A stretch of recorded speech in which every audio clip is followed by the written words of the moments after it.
I'm telling you, you're just not going to find that anywhere.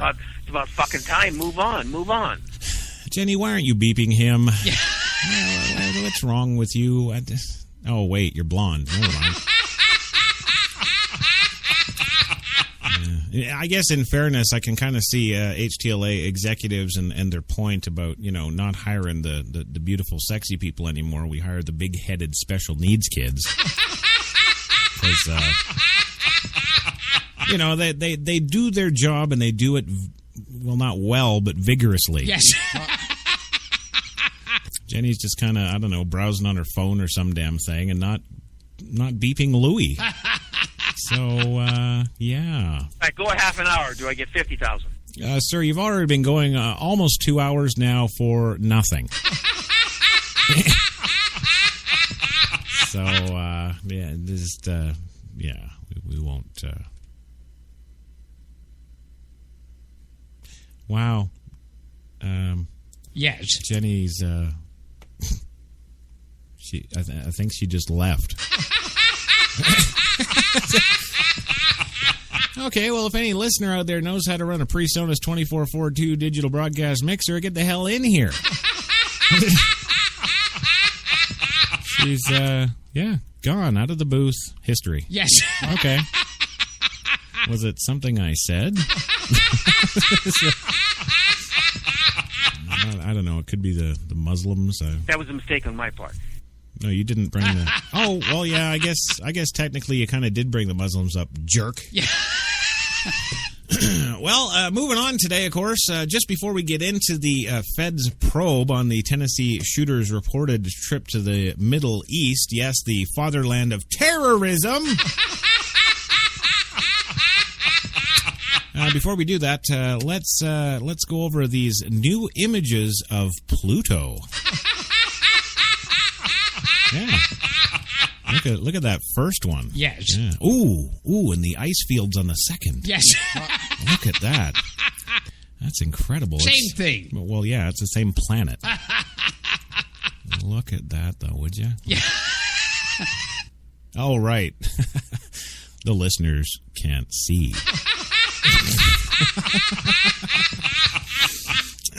Yes, so we'll get off the Pluto thing. Moving back on to, maybe the story.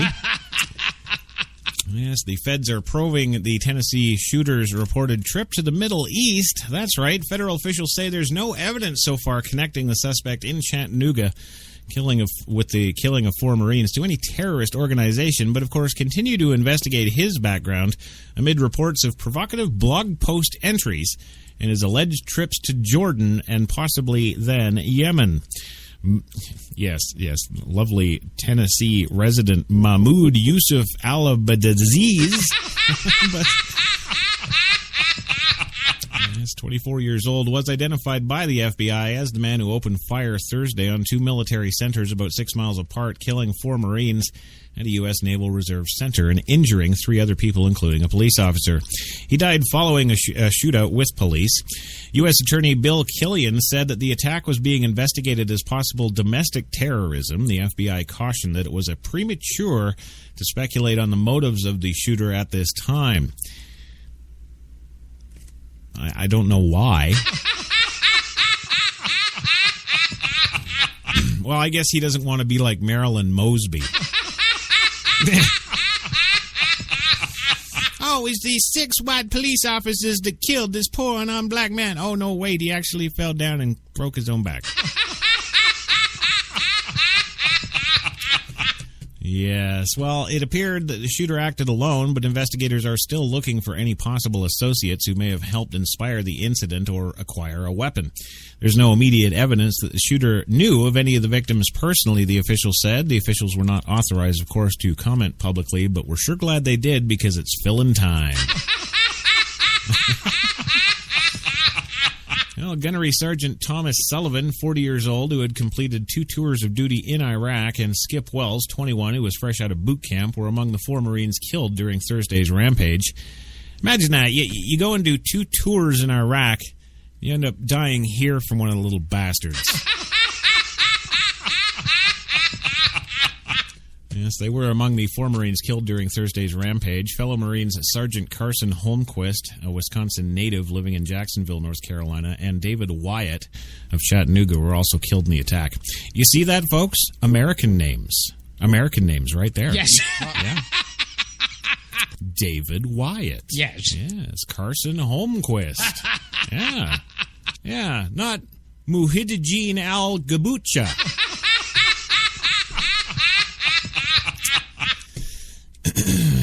Yes. Friends and acquaintances expressed shock that Abdulaziz, a naturalized U.S. citizen from, apparently Kuwait. Yes.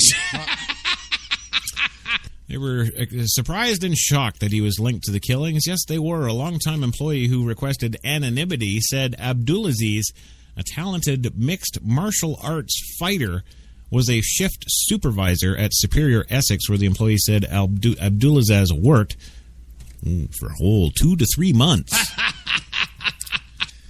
Yeah, talented mixed martial arts fighter. Maybe that's the ninjas they're talking about with Jade Helm. Yes, he was always nice, polite, well-spoken, the employee said. I'm still shocked. I still think it can't be him. A federal law enforcement official did confirm it was him. The official went on to say authorities are continuing a search for the computer belonging to the gunman, but as of Friday morning haven't found an extensive online presence. The site Intelligence Group, which tracks extremist groups, says Abdulaziz blogged on Monday that, quote, life is short and bitter, and Muslims should not miss an opportunity to submit to Allah. I rest my case, Muslims. U.S. authorities are also looking into trips that the suspect reportedly took to the Middle East, including at least one trip to Jordan and a possible visit in addition to Yemen. A source close to the probe tells Reuters today. The new agency quotes an identified U.S. government source as saying Abdulaziz is believed to have visited Middle East between April and November 2014. The Wall Street Journal is also reporting that Abdulaziz's trip to Jordan was taken 7 months ago. Late yesterday, the FBI said in a press conference that Abdulaziz first shot from inside of a vehicle described as a silver Mustang convertible, then later got out and continued to shoot at a Navy Marines training site. Abdulaziz had several weapons, and a residence was being searched for part of the investigation, says Ed Reinhold, FBI special agent in charge. Yes, Ed Reinhold, another American.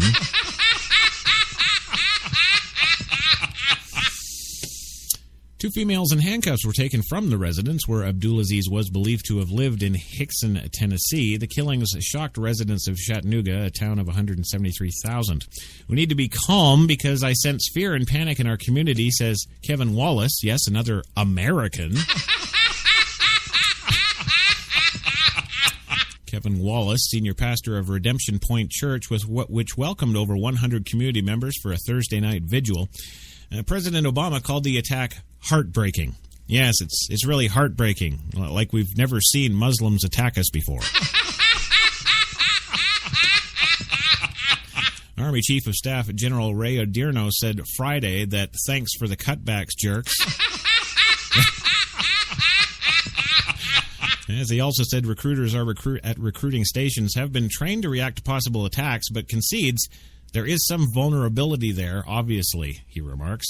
We have procedures in place that trains them to react to things like this, said Odierno, but we're always going to be somewhat vulnerable to a lone wolf, whatever you want to call it, a surprise shooter, because we're out there in the population, and that's where we have to be. He also added that new directives were sent to the centers Thursday night reinforcing the procedures, and said that the military will conduct an assessment to see if any security measures are needed in addition to the ones already in place. Still, for the next week or so, I don't think I'd go down to my local recruiter. Well, I mean, I'd be okay, crash Jesus and all. Yes. Being white and Irish. Yes. But, if you're wearing a turban and packing an AK, don't be going to the recruiting center.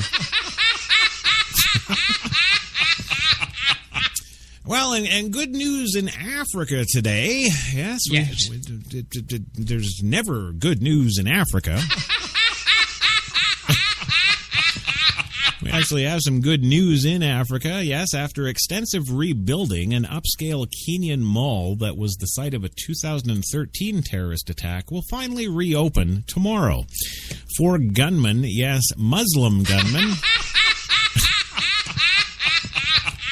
Yes, the Muslims sprayed bullets into men, women, and children inside the mall on September 21st, 2013, on a busy Saturday afternoon. Al-Shabaab, a Somali Islamic extremist group affiliated with Al-Qaeda, claimed responsibility for the 4-day siege of the mall that killed 67 people. I frickin' love Muslims. Oh, but it's not us. Allah is good. Allah is good.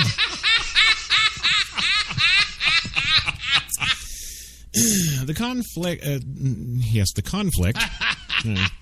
The complex was left in shambles with a partially collapsed roof, bullet-scarred walls, flooded floors, and bloodstains. The Nukamat supermarket, the anchor tenant of the reconstructed complex, will reopen along with other previous occupants in the mall, including a high-end coffee shop and beauty store. Yes. And if I was a Kenyan, I'd just be worried about the new high-end coffee shop.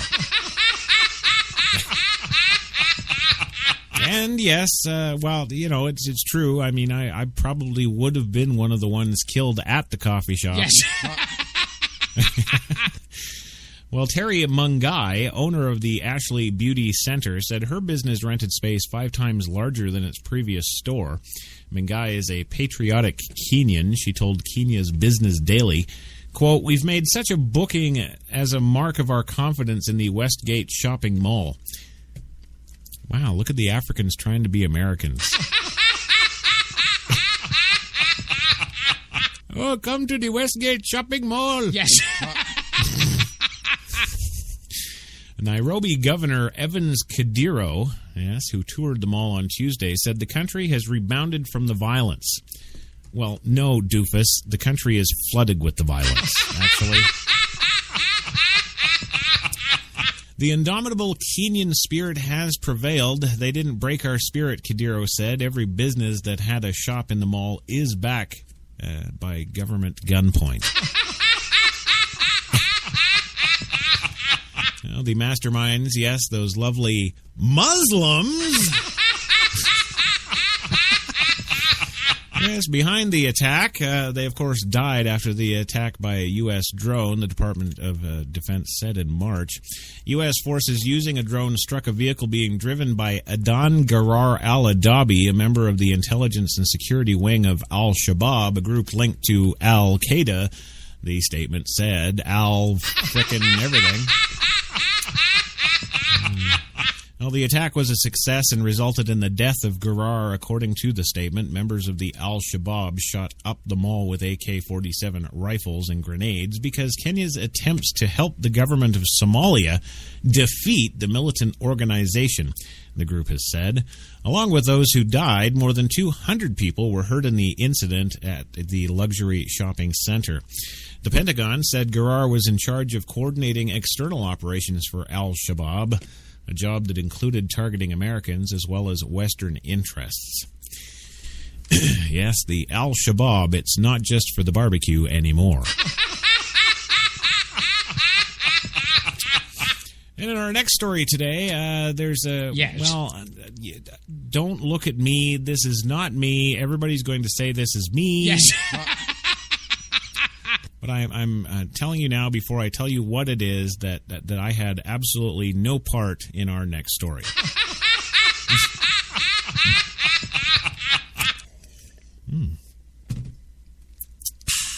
That sip of Tim Hortons Dark Roast was brought to you by the fine folks at Tim Hortons, New York City. Yes. There you go. Yes, our next story today is the 7th woman disappears in central Ohio. See, right there with that laugh, I can tell you think it's me. Yes.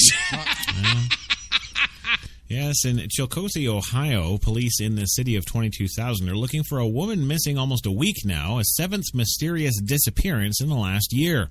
Loretta Lawson McCrae, 30 years old, who lives in public housing in the city about an hour south of Columbus, Ohio, last seen Sunday or Monday evening in the parking lot of Raleigh's fast food restaurant there, according to the Chillicothe Police Department. Lawson McCrae is a white woman with brown hair, hazel eyes, pretty sweet looking. She was last seen wearing a white shorts and a shirt of an unknown color. She's 5'6" and 130 pounds with a sweet ass. And 6 other unresolved cases that have caused residents to speculate that a serial killer is in their midst. 2 of the women remain missing and 4 have turned up dead, all of them with sweet asses. That's all the news we have out of Ohio today. As far as that goes, they're still investigating the case, of course. Yes. And, they'll probably have some questions for me after the show. Yes. But that's okay. I'm always happy to cooperate with authorities and continue the subterfuge of my collection of sweet ass. We were 5 steps away from winning the Academy Award, and we didn't. Yeah, but that's because your movie didn't have a sweet ass in it.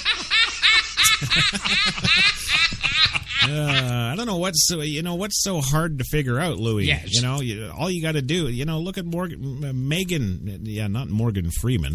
No, we should have had him on today. That would have been fun. No, but Louis, you got to remember, when you're doing a film for the masses, if you want the thing to sell, you've got to have the sex in there. Yes. Megan Fox. Yeah. Yes. Again, that's a case of a so-so mediocre script. Shia the doofus. And a sweet ass. And what did they make, Gilbert? I think it was like $500 million on the weekend. Yes. Yeah. And don't tell me it was that Transformers thing. Yeah, right. Oh, well, let's just do this little cartoon from 25 years ago and we'll make $500 million. No, it was Fox's sweet ass. That was a mistake on my part. Well, at least now you know. Next time, get a sweet ass. Yes.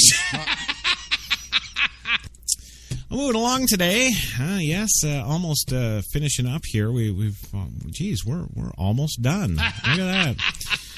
Well, a cobra that was believed to have killed a teenager was found dead, Austin, Texas today. Yes, of course, it's Texas news. That's right. Police there say that they have found the cobra they believe bit a teenager earlier this week, killing the teenager. The snake that had been missing for days was found dead early Friday morning near the parking lot where it was believed to have disappeared. Police had been searching for a monocled cobra, which is black with a distinctive circle on its back and a tan underbelly. A driver who worked where the snake went missing spotted it along Interstate 35 service road. Animal control officers said that they believed it was the same snake because the same type is the one that they were looking for, which is not native to the area. The snake was put into refrigeration and will be kept as evidence in the death of Grant Thompson, 18, who died late Tuesday. An animal control supervisor was glad the cobra didn't have the opportunity to potentially hurt anybody else. It's probably the lightest traffic on I-35 in Austin right now, so it was perfect timing to spot the snake, said Mark Sloat, an animal protection supervisor. That combined with keen eyes, really paying attention, it worked out well. According to the Austin Travis Community EMS crews, responded to a welfare check request Tuesday to a Lowe's parking lot near the southbound Interstate 35 service road. Police found Thompson unresponsive in his vehicle. Thompson was pulled from the vehicle and appeared to have puncture wounds on the wrist. Thompson was taken to the hospital in critical condition. According to officials, he died later that evening. Austin police and animal control did not find any venomous animals inside Thompson's vehicle. One specialist called to the scene said he was a little nervous. And that's why I love Texas. It's the honesty. And actually, I got to say, Greg Abbott, Yes. that man, I love that man. No, seriously, can't say enough good about him. He is what America should be. That's right. He is. Don't laugh, you little Jew. It wasn't funny. Being serious. Greg Abbott, 2016. Vote now.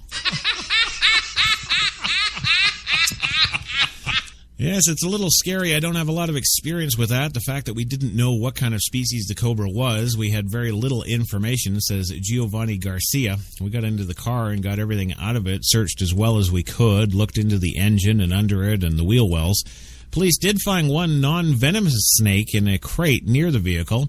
6 tarantulas and a bullfrog, police said, also were in the vehicle, and those reptiles were taken to Austin Reptile Rescue.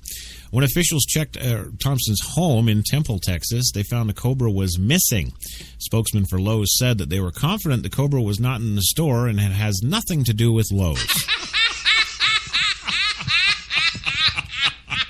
The initial autopsy results for Thompson came back neither positive or negative for snake venom. Instead, the official paperwork said it is still pending investigation. The clerk in the office said that it's common for toxicology cases like this, and it could take up to 14 weeks to determine whether the snake venom killed Thompson. And the 18-year-old was known in his hometown as, quote, the reptile guy. Thompson worked at an exotic pet store called the Fish Bowl. Thompson's mother bought the store from the original owner, Bob Bonneau. Bonneau, who owned the store for 33 years, said Thompson was a customer from years back and knew Grant, and he couldn't wait until he was 14 so he could start working at the Fish Bowl. Bonneau said Thompson's passions were clear from the start. Everybody that came in had their little deal. They either liked birds or reptiles or fish or funny furry little animals, he said. He was always prone to the reptiles. He had an official title. He was the reptile guy. People were coming in, and it didn't matter if they were 18, 28, or 38. They all wanted to see the reptile guy. Exotic snakes are illegal in Texas with a permit, according to the Texas Parks and Wildlife Department. The department said Thompson had a permit to possess and transport snakes, as any Texas reptile guy should. There you go. And moving on today, almost there, almost done. Yes. Louis, you'll be able to go to sleep very soon. Yeah. Well, what do we got to tell you about today? We got to tell you, are you Wi-Fi aware? Yeah, Wi-Fi aware. Yes, it's to create a brave new world for mobile devices, and it's coming to a device near you. Yes. Brought to you by Monsanto. Well, Wi-Fi, of course, is about to get a whole lot smarter thanks to a new service developed by some of the biggest brands in tech today. It's called Wi-Fi Aware, and it's sort of like GPS, only a lot smarter. It works in the background to scan and notify you of local devices, points of interest, or even people. Developed by the Wi-Fi Alliance, a consortium that includes Microsoft, Apple, Samsung, and Sony, among others. Aware is designed to function without cellular data or even an internet connection. And starting this week, the Alliance will begin certifying various gadgets, apps, and services as Wi-Fi Aware, just like current Wi-Fi or Bluetooth-compatible products. At the heart of the platform is location, or more accurately, your device's proximity to relevant devices or other devices. In the parlance of Silicon Valley, it's very much so-lo-mo, whatever the hell that is. Well, for example, museum visitors could receive messages regarding a particular exhibit once they're within a certain radius. A similar device could be set up for public transit systems, regarding train schedules and retail stores offering details on certain items. More importantly, the system will read your various interests and consumer preferences and alert you when appropriate, like 4 a.m. when you're sleeping. There are some pretty nifty social functions, too. Gamers could be alerted to nearby players who are willing to go head-to-head in a mobile game. Or, if they keep killing you and you're raging, you can go kill them personally. I don't think they're thinking this technology through. Yes. Well, bidirectional sharing allows friends to share photos when in close proximity, sort of like Apple's AirDrop, or somewhat alarmingly, you could be notified of an old high school pal who just happens to be around the corner from you. Creepy. Oh, yeah, set the thing to track your lover from 30 years ago. Yeah, that's... Of course, there will be settings, that will allow you to turn the feature on and off, just like GPS or notification settings. The Wi-Fi Alliance assigned Aware to operate in crowded environments, a crucial feature given the ubiquity of Wi-Fi-enabled devices, and you could have to actively establish a connection with another device to send or receive information. The service was also designed to be application-driven, allowing users to control privacy settings and opt in to no notifications, which, of course, will all be disabled when they put it in your phone. So then you'll have a good couple of weeks of going through all of your settings and notifications, trying to figure out their system and turning them all the hell off. Yes. Well, that last part is key, of course, because it's easy to see a protocol like this serving as the foundation for some seriously aggressive advertising. That's right. I'm thinking Minority Report. Yes. Yeah. Well, it should come as no surprise that Wi-Fi Alliance President Edgar Figuera told TechCrunch, we expect to see social networks like Facebook or LinkedIn begin rolling out Wi-Fi-aware services before the end of this year. And then we'll own you all.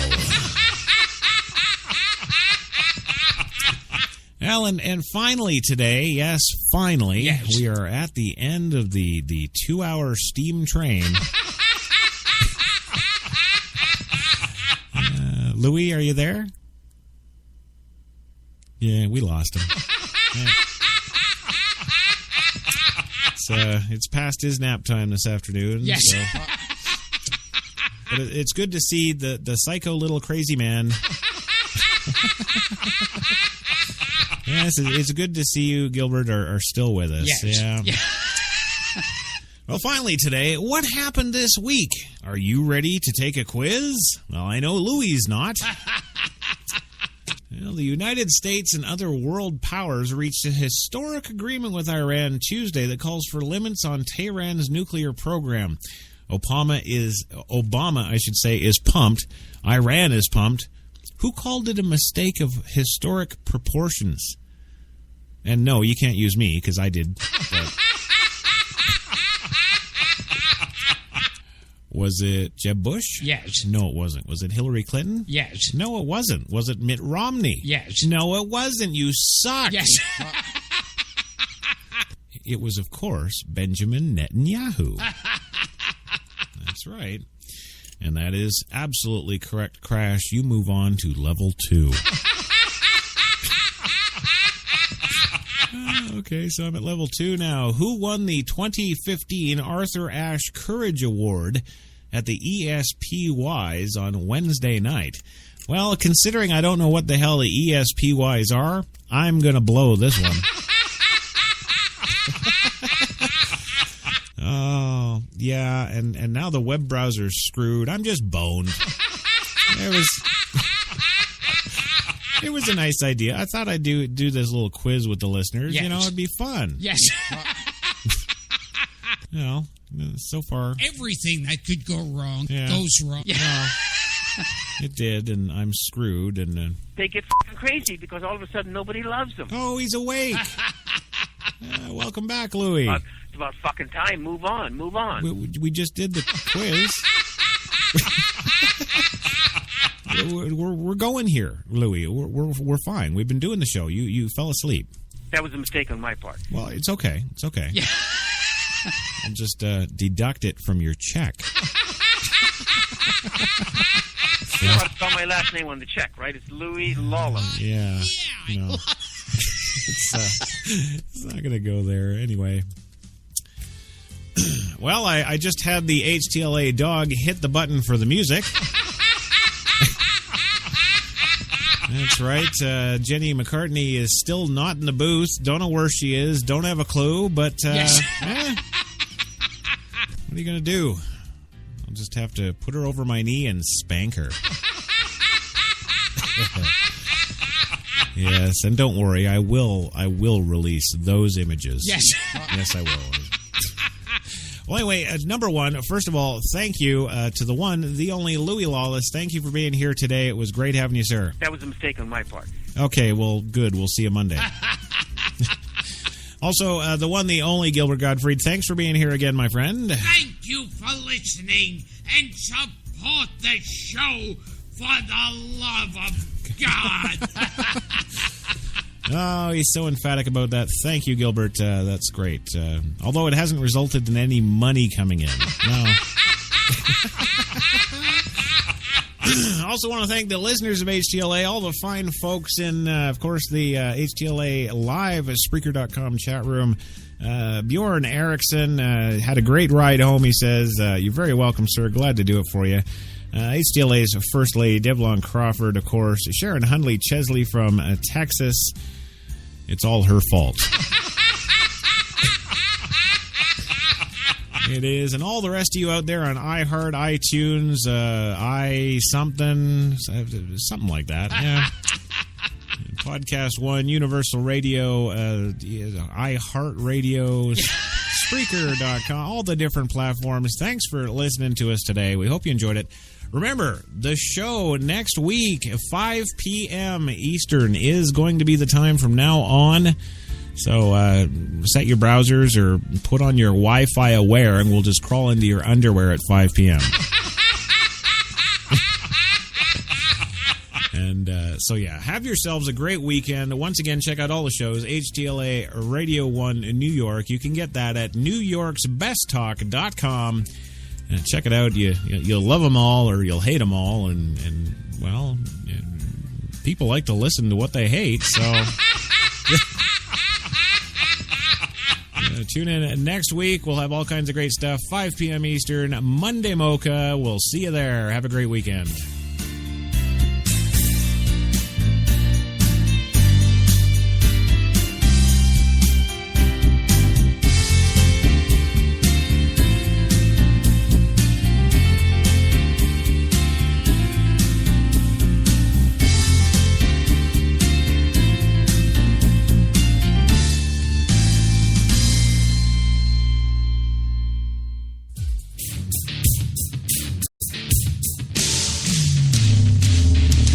Hey, what's up out there? This is Apocles. I want to recommend HTLA Radio 1 New York. It produces such great shows like Coffee and Cigarettes or Crash Talk. Let me just tell you, this guy produces so much good stuff. Everything is either educational or witty, but no matter what, you'll get fine entertainment. Never miss out.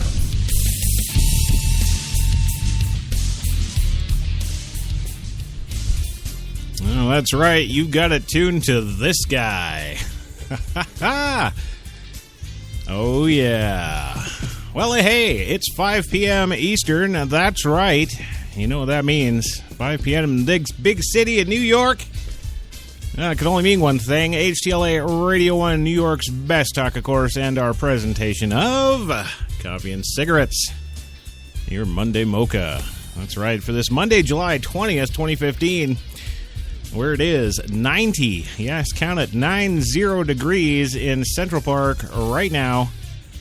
Sun, cloud, 90 degrees. There you go. That's what we got. And that's what you got if you're around here. And if you're not, well, stay tuned, because after our first commercial break, we'll give you likely your weather about 2 years ago. Yeah. What do we got on the show today, you might be asking? We got all kinds of stuff on the show today, of course. Our new time slot being a 5 p.m. Eastern, ever closer to that prime time. We've got to have good stuff on the show today. So, what is that, you may ask? Well, Today on the big show, we've got Ex-POW. Trump's comments were really stupid. Yes, and the Cuban flag is flying today. The embassy in Washington. Also today, the I-10 in California is closed after a bridge collapses in the wake of more sinkholes. And the banks in Greece, yes, good news for Greece? Well, I don't know. The banks are open, and they've got long, long lines, yeah. We're also following election 2016 stories, which are sure to entertain. And a Kenyan witch doctor who foretells Obama's visit when the White House says nope. Yeah. Well, hey, we got all that and so much more today. So, hey, come on in and grab a cup. Have a seat. Light one up, gang. It's the coffee time.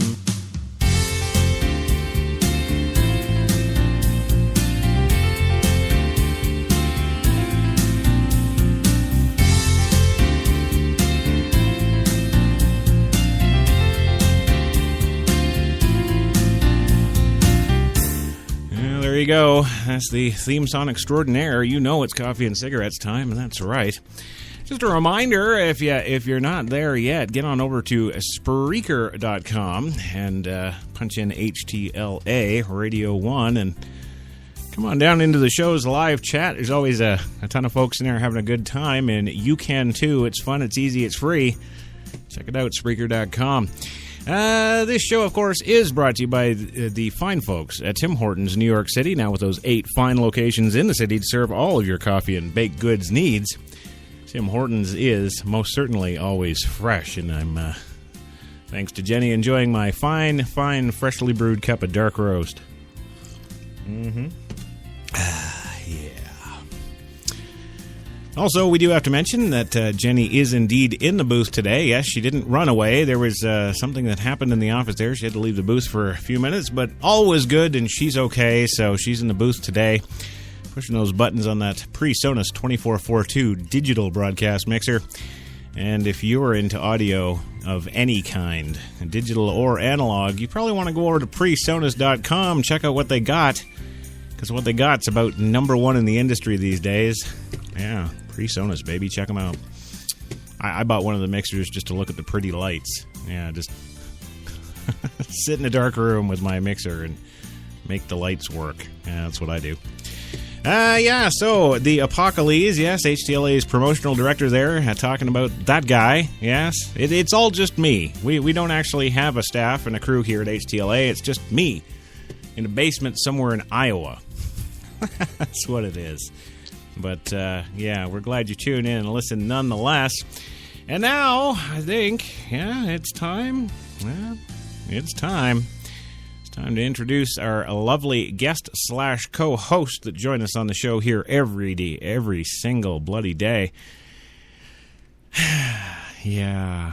Does it get old, Crash? No, it doesn't get old. But, I miss the good old days when we used to have Morgan Freeman on and Tom Cruise and... Hell, Kirstie Alley would be nice, but what the hell, we've got these two guys, and they love doing it, apparently, at least. That's what they say. So, I guess without any further ado, coming to us first from, via satellite, because that's the way he likes us to say it, live from the beautiful downtown Mill Bay, British Columbia, Canada, at Mill Bay Film and Television Studios, is the one, the only filmmaker, director extraordinaire, Mr. Louis Lawless of LDL Films. And, are you there, sir? We're 5 steps away from winning the Academy Award. All right, and you didn't. And we didn't. Yeah, and that's why you're here. My film, Unrepented, did very well in Europe. It did. That was the word on the street back in 2009, absolutely. That was a mistake on my part. Well, that's okay. I'm sure you're working on something new, and Sex is only the tip of the iceberg. Oh, okay. So it's a porn film? Yeah? Oh, can we cuss? Can I cuss, as I always do on the show?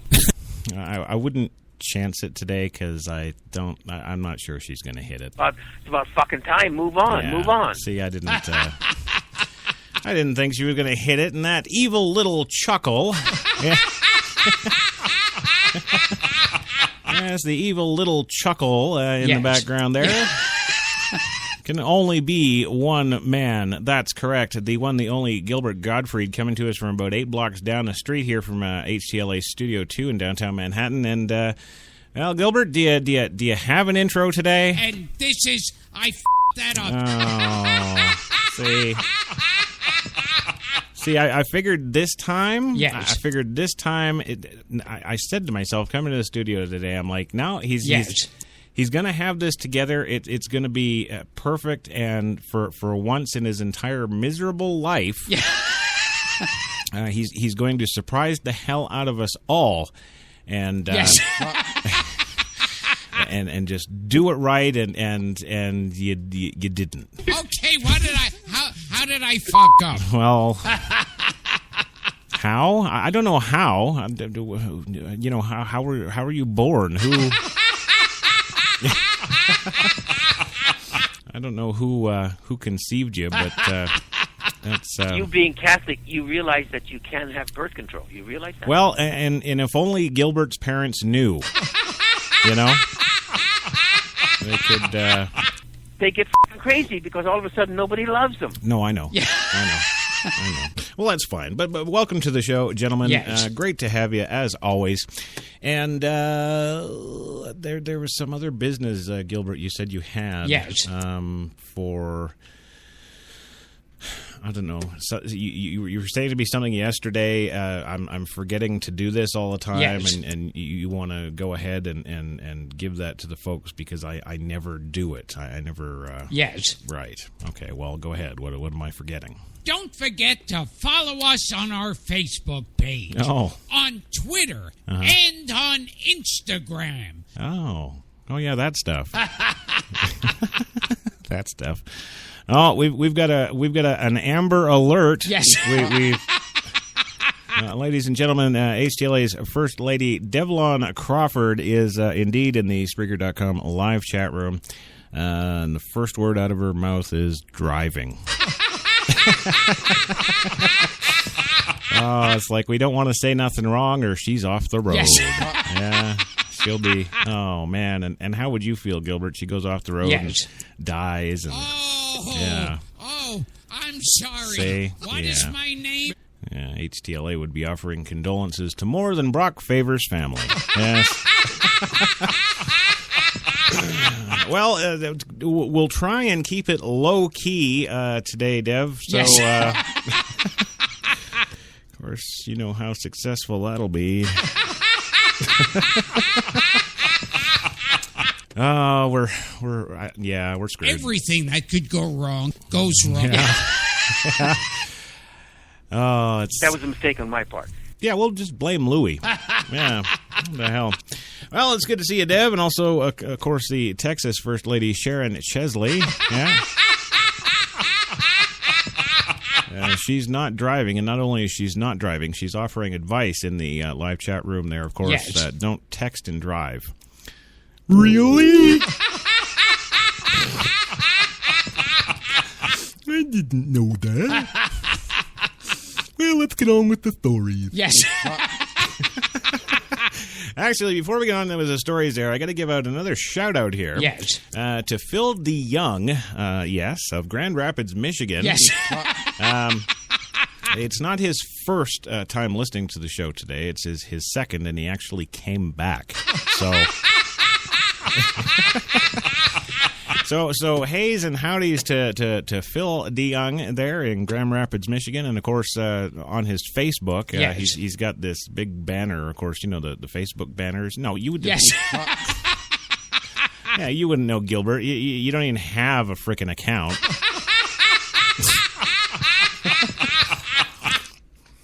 Well, anyway, he's got one, and of course he's got his big God Bless America banner up there, which I couldn't be more proud of. Screw you, Muslim pricks. That's right, yeah. Oh, I guess that's another kind of reverse shout-out I got to Yes. do. At the beginning of every show, death to Muslim pricks. Yes. Okay. I will do that. It's my duty, damn it. Yes.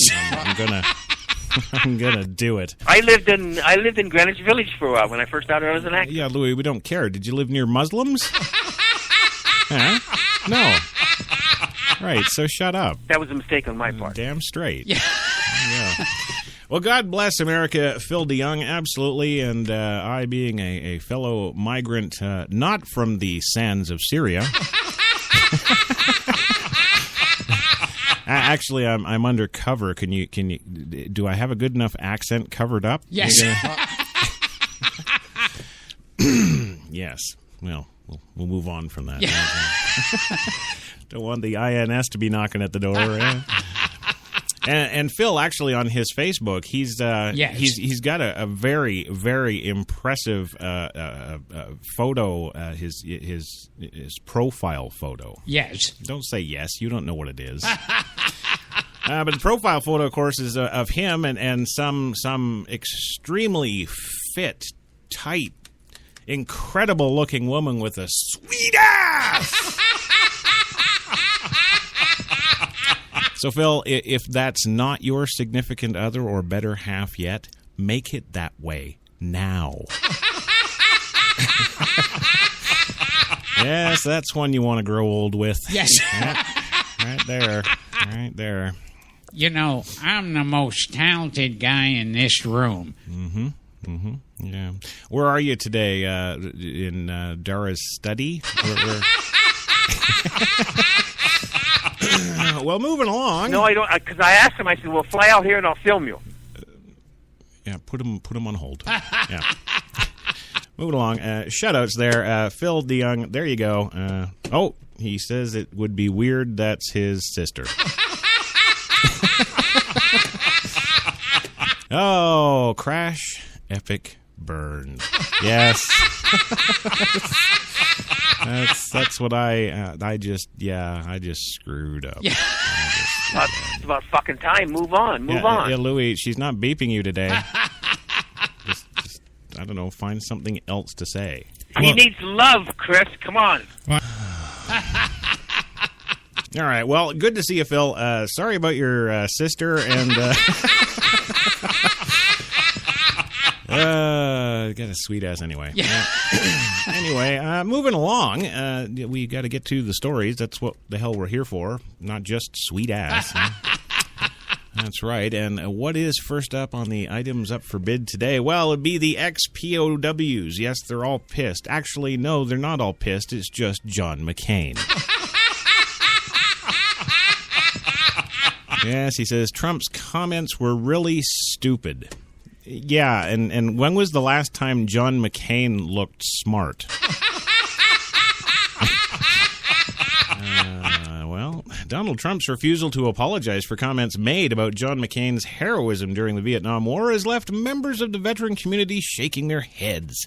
Yes, and Mills Griffiths, who chairs the board of the National League of POW MIA Families, said his comments seemed bizarre. Yes. Yeah. It's rather insulting to all those who were captured and came home. It seems unwarranted and inappropriate. I have no idea why anyone would make such a statement, she said in a phone interview. McCain says he thinks that Trump owes an apology to the families of veterans and POWs nationwide. Well, McCain, before you get too high on that horse, sir, because I know you can't lift your hands over your head, before you climb up there, what was your vote on the war in Iraq? Yes, I think we'll just move along. Yes. McCain said he doesn't think Trump should leave the race, but he's interested to see how his comments affect Trump's standing. Many polls show Trump near the top of the 2016 presidential race. In an open letter published yesterday, Trump stated that John McCain, quote, failed the state of Arizona and the country. Well, what? That's right. Trump, of course, did not enter the Vietnam War due to student deferrals, a foot injury, and, oh, screw it, his dad had money. Well, in spite of tales of McCain's harrowing ordeal as a prisoner of war at the Hanoi Hilton, which we get reminded of every goddamn time we see him, in a widespread outcry in reaction to his words, Trump has refused to back down. Yeah, see, I admire that. A president who will stand there and still stand there. It's better than, I don't know, wishy-washy Obama. I'm very sorry. I have to apologize. Well, veterans and ex-POWs agreed with McCain's sentiments. Of course they would. He's been, well, pretty much their bitch since the day one. Yeah. And Dan Caldwell, legislative director of the Concerned Veterans for America and Iraq war vet, denounced the GOP candidate's words. Trump has no understanding of what military service entails or what POWs, especially those in Vietnam, had endured. The 28-year-old veteran said, "Oh, so you obviously know, Dan." Oh, 28 years old, huh? Yes. Yeah. Yeah, I remember, wading up the Nung River with you just 6 months ago, yeah. Next window. He's completely detached from what has been going on with the Veterans Affairs in the past few years and McCain's leadership in regards to VA issues. Really? You show me there, buddy Dan. What the hell has the government in 40 years done for the veterans, jerk? Holy crap, really? There's one. Yes. One suicide prevention hotline for the veterans. Oh, no, that's not government run either. I think I can count, well, no, I used to be able to count them on my one hand up until about 10 years ago. Yes. But now there's, just a little better than two. There's 12 programs out there right now that are privately run for veterans that actually do something. Government can suck me. Well, anyway, moving on with the propaganda story. Yes, those in Vietnam have endured. Yes, the 28-year-old veteran said he's completely detached from what's been going on with Veterans Affairs in the past years and McCain's leadership in regards to VA issues. While Trump has fired back at critics touting his own record of support for veterans, charity organizations, Caldwell thinks that Trump's displays of philanthropy do not justify his criticism of McCain's service. Really? Because I know a shit ton of veterans that would just about die for any amount of money. Uh-huh. Yeah, that's not even funny, Gilbert. Yes. No, we're being serious here, you little Jew. Yes. Well, supporting a few veterans' charities does not give him the right to say what he said, Caldwell said. But of course, again, this is coming from a 28-year-old nobody. Well, among the veteran community at large, Caldwell added, he's seen nearly universal revulsion towards Trump's comments. Yes, Paul Galante, Virginia native and Vietnam vet, weighed in on the Trump controversy.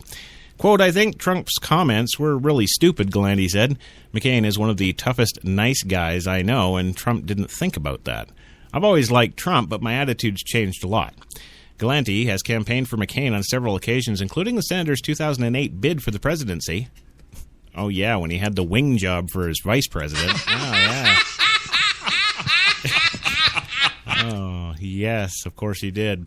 In Vietnam, Galante was captured and interred for over 6 years, and that time included a stay at the Hanoi Hilton where McCain had been imprisoned. In reference to Trump's response to public backlash, Galante said that the candidate shouldn't keep digging himself into a hole. Galante thinks McCain absolutely is a hero and that Trump's comments show lack of knowledge. Really? Because you should see some C-SPAN footage of McCain in the House. Well, moving on today, because I'm not going to sit there and stay on that one because it makes me too angry. Yes. Monsanto angry. Well, the Cuban flag flies today at an embassy in Washington. That's correct. Throngs of demonstrators gathered today to witness the raising of the Cuban flag over Cuba's embassy for the first time it has flown here since the U.S. broke off diplomatic relations with the communist country 54 years ago. Yes, as American and Cuban diplomats stood side by side, 3 Cuban guards in white uniforms marched out of the building, attached a flag to a recently constructed flagpole, and raised it above Washington's 16th Street, just 2 miles north of the White House, to mark the formal reopening of the embassy. The move signaled the latest and most visible step toward normal ties between the United States and Cuba. President Obama and Cuban President Raul Castro announced in December that the two countries would end their 5-decade diplomatic freeze. While the U.S. Embassy in Havana also opened today, the U.S. State Department said it won't host a similar flag-raising ceremony in the Cuban capital until later this summer, when the Secretary of State, John Kerry... Yes, when John Kerry plans to attend oversee the event. In the meantime, the department on Monday added the Cuban flag in a hall inside its Washington headquarters, along with flags from every country that has diplomatic relations with the U.S. Yes, after the ceremony, Kerry met with Cuban Foreign Minister Bueno Rodriguez at the State Department. Afterwards, Kerry said that although the two nations differ on basic issues ranging from human rights to political systems, both will be better served by engagement rather than estrangement. We are determined to live as good neighbors, Kerry said. We are determined to live as good neighbors. Yes, Rodriguez listed off several of his government's long-standing requests, such as returning the U.S. naval base in Guantanamo Bay and ending the U.S. economic embargo, which Congress has shown little inclination to lift anytime soon, but said Monday's events represented the first step towards resolving those issues.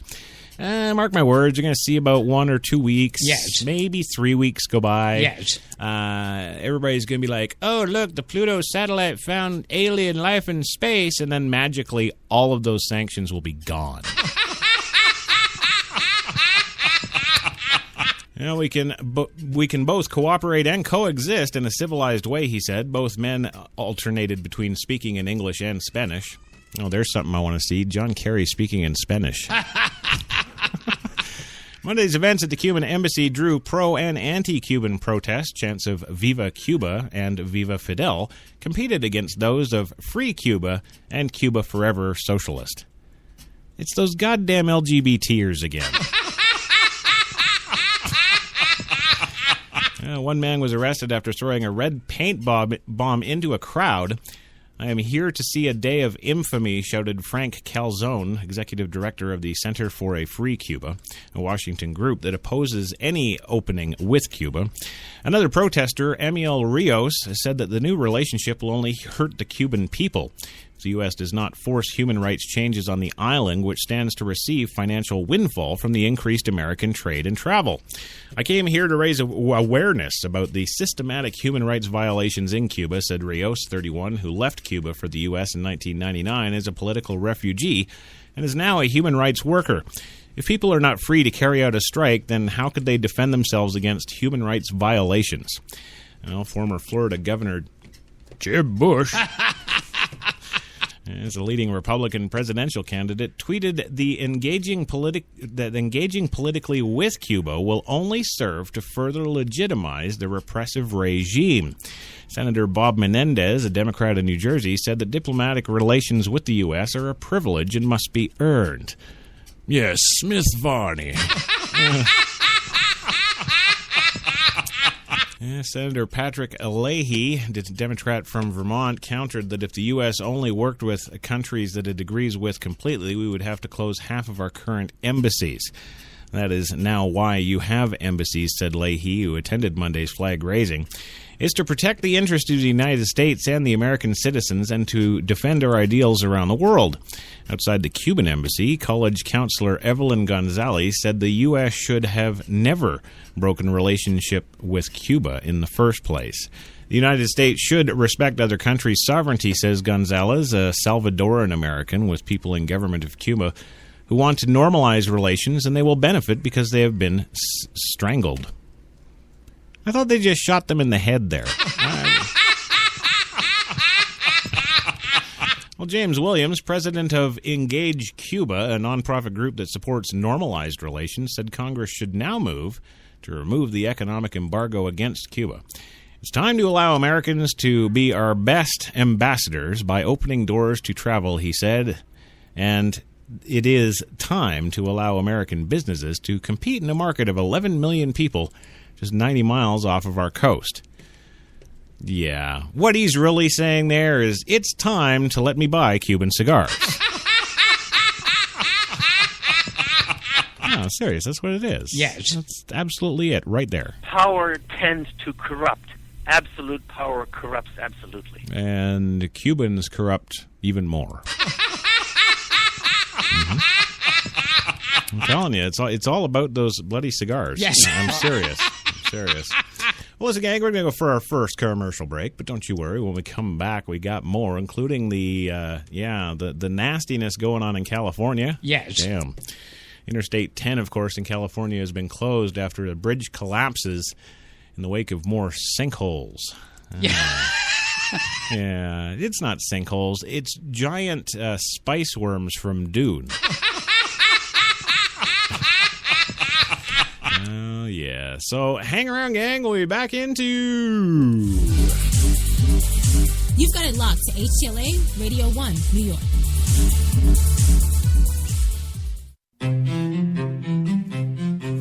What if there was a coffee that was sourced from some of the world's most renowned growing regions, abundant with rich, fertile soil?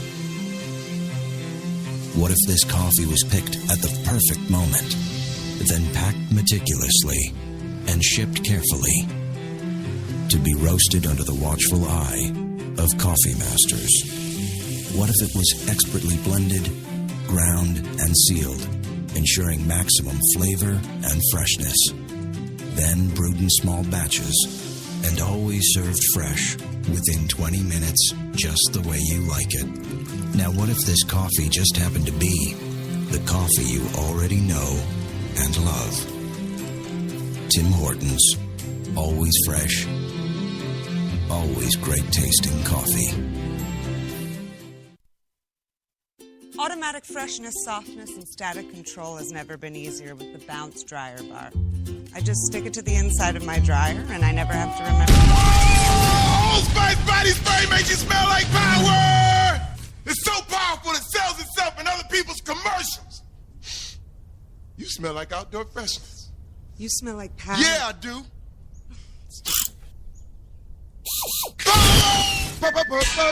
Power! When we arrived at our hotel in New York, the porter was so incredibly careless with our bags. And the room they gave us, it was beautiful. A broom closet. But the worst part was the shower.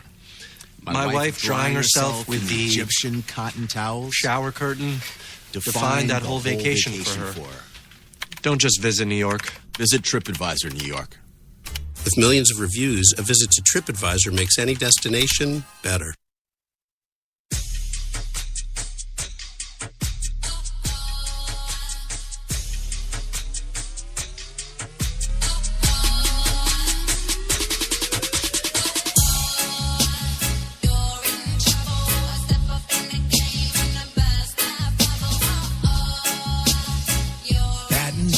Glasses. White Rum has a new captain. Introducing the all-new Captain Morgan White Rum. 5 times distilled for a smoother taste. We're New York's best talk radio, HTLA Radio 1.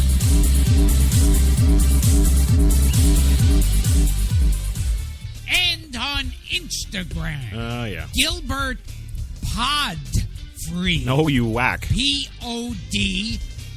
PODFRIED. Good. You see, it's kind of a pun on the last name. Yeah. Never mind. You're so damned good. Wow. Yes, of course, that is Gilbert reminding me. Yes. That we're supposed to share out all that stupid crap. Okay. Did Kate come to your house and like threaten your testicles with a hammer? Yeah. Yeah? Is that what happened? Yes. Yeah. I kind of figured she does that to me all the time too. All right, well, hey, you want to follow HTLA Talk Radio on Facebook? You can. That's right. http://www.facebook.com/HTLA Talk radio. Yes. That's right. That wasn't quick and easy or anything. No. And how about this? If you want to follow Coffee and Cigarettes on Facebook, you can at http://www.facebook.com/HTLA Coffee Talk. And, of course, you can always follow us on the Twitter at HTLA Radio 1. And no, that's not ONE, it's the number 1. That was a mistake on my part. The music is fantastic. Oh, it is. Oh, you got to hear it. We're listening right now. Yeah, we're good. Welcome back to the big show, your Coffee and Cigarettes on HTLA Radio 1, New York's best talk. That's right, your Monday Mocha for this 20th of July, 2015, where it is still 93 degrees, Central Park, sunny skies, little cloud, back to sun, little cloud. I think it should be short and sweet. Yeah, it wasn't my idea to bring up all this social sharing. I'm sorry, it was Can you not. give me any help for $25,000? Oh, Gilbert, you take that one. Yeah. Yes. If I go a half an hour, do I get $50,000? Oh man, I wouldn't even give Taylor Swift $50,000 for half an hour. Come on. It's just it's not going to happen, Louie. It's about fucking time. Move on. Move on. Okay. Yeah. Jenny. Beep. You know, maybe a frickin' beep. How many different families do you have? That must be. I must be like oscillating some sort of tone that just makes him blurt out random crap. Beep. You love to do that kind of stuff. You always did. Yeah. See, I love beeping. Yes. Well, welcome back to the show. It's good to have you all here, and I'm glad you haven't turned us off yet. Yeah. But, you know, it's coming. It always does. Yes.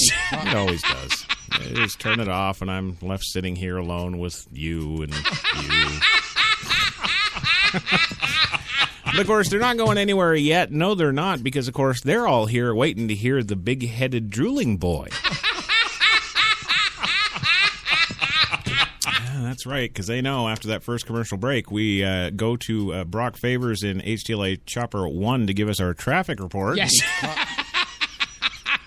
And then ultimately we go to your weather reporter and mine, the one, the only, Frankie McDonald.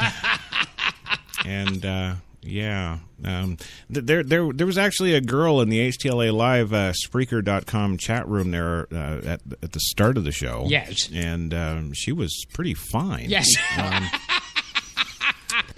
I would say she had a sweet ass!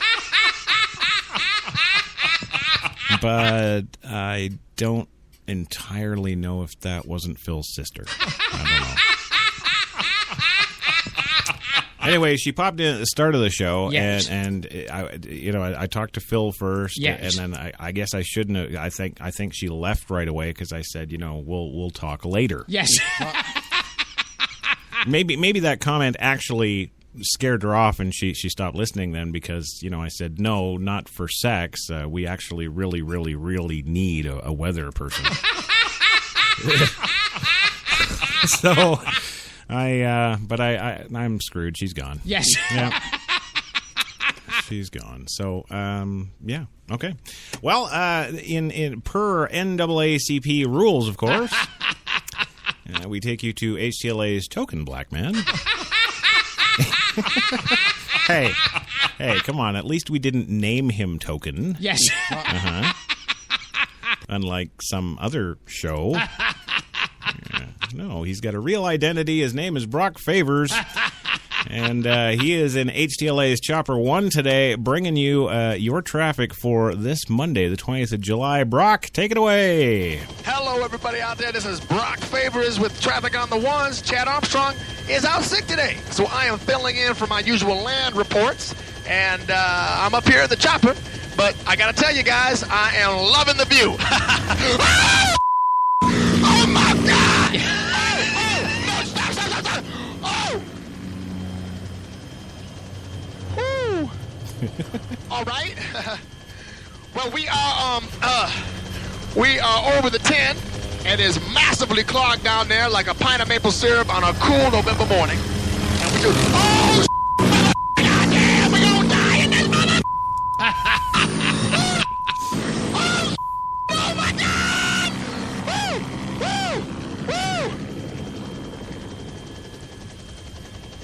Woo! Okay. Okay, I am very sorry, folks. It's a little bit of a bumpy ride up here. We are now approaching the 405, where the left lane is blocked by a mattress. So somebody is going to be doing a little return to IKEA later today. You know what I'm saying? Oh, no, please! Oh, goddamn! Oh, get me out this motherfucking death machine right now! Oh, no, black people ain't meant to be in the sky! We ain't meant to be in the sky, man! Oh, my God!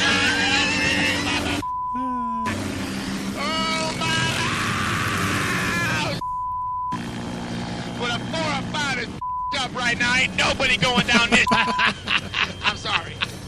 I'm sorry. I'm very sorry, folks. I'm very sorry, but I'm losing my up here. Actually, you have every right to. We're about to crash. Oh, get me!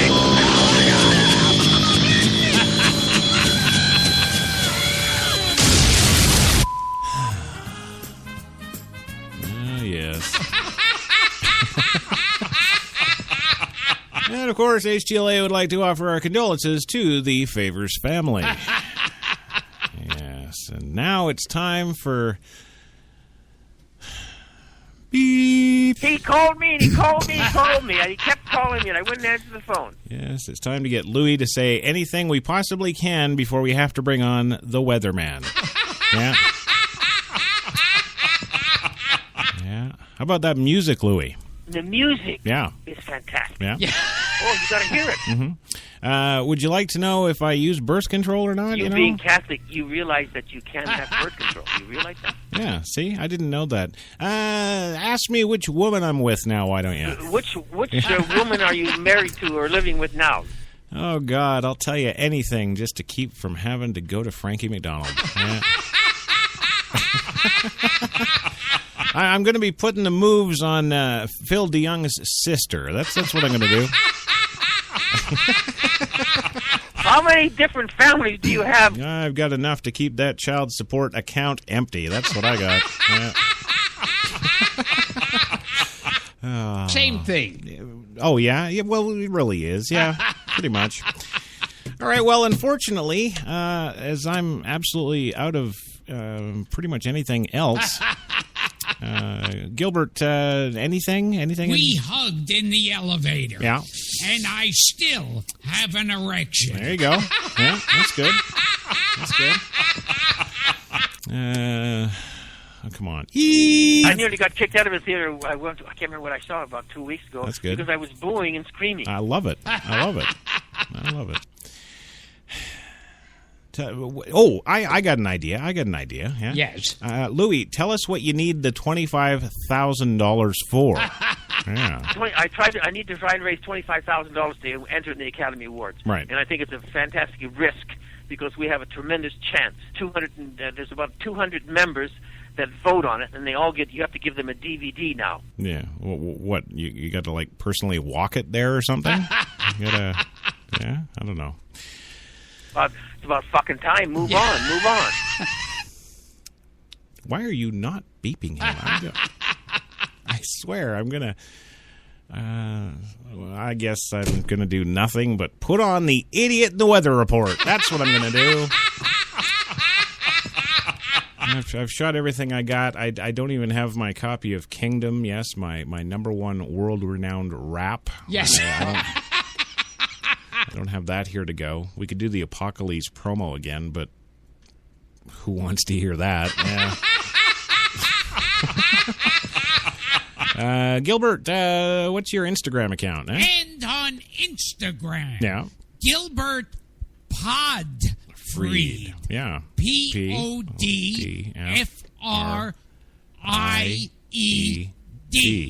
Yeah. You see, it's kind of a pun on the last name. Yeah. And I got lost. HTLA.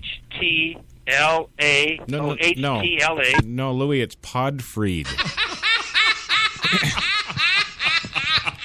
Okay, well, I'm screwed. We can't hold this off anymore. So, advising the listeners, yes, this is an HTLA alert.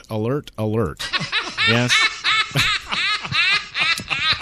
I don't know how long it is today, but I'm going to guess that his report's going to be about 5 minutes. If you've got headphones on, take them off. Yes. If you are listening in your car, Dev, this is a good time for you to turn us off for 5 minutes. And that's about all the warning I can give. So now I have to professionally introduce our weatherman. Yes. Now, coming to us live from the Weather Center in Studio 2 at Manhattan, New York. It's the one, the only Frankie McDonald. What's the weather, my man? This is Frankie McDonald, my own TV station live in Sydney, Nova Scotia. Massive blizzards headed towards Maine on Tuesday, January the 27th, 2015. It's going to bring 30-plus centimeters of snow, especially in Bangor, Maine, and Portland, Maine as well. It's going to bring a lot of snow. Winds are going to be very strong. It's going to be zero visibility. It's going to be blowing and drifting snow, which is 6 to 12-plus inches of snow for the state of Maine, including Bangor, Maine, and Portland, Maine.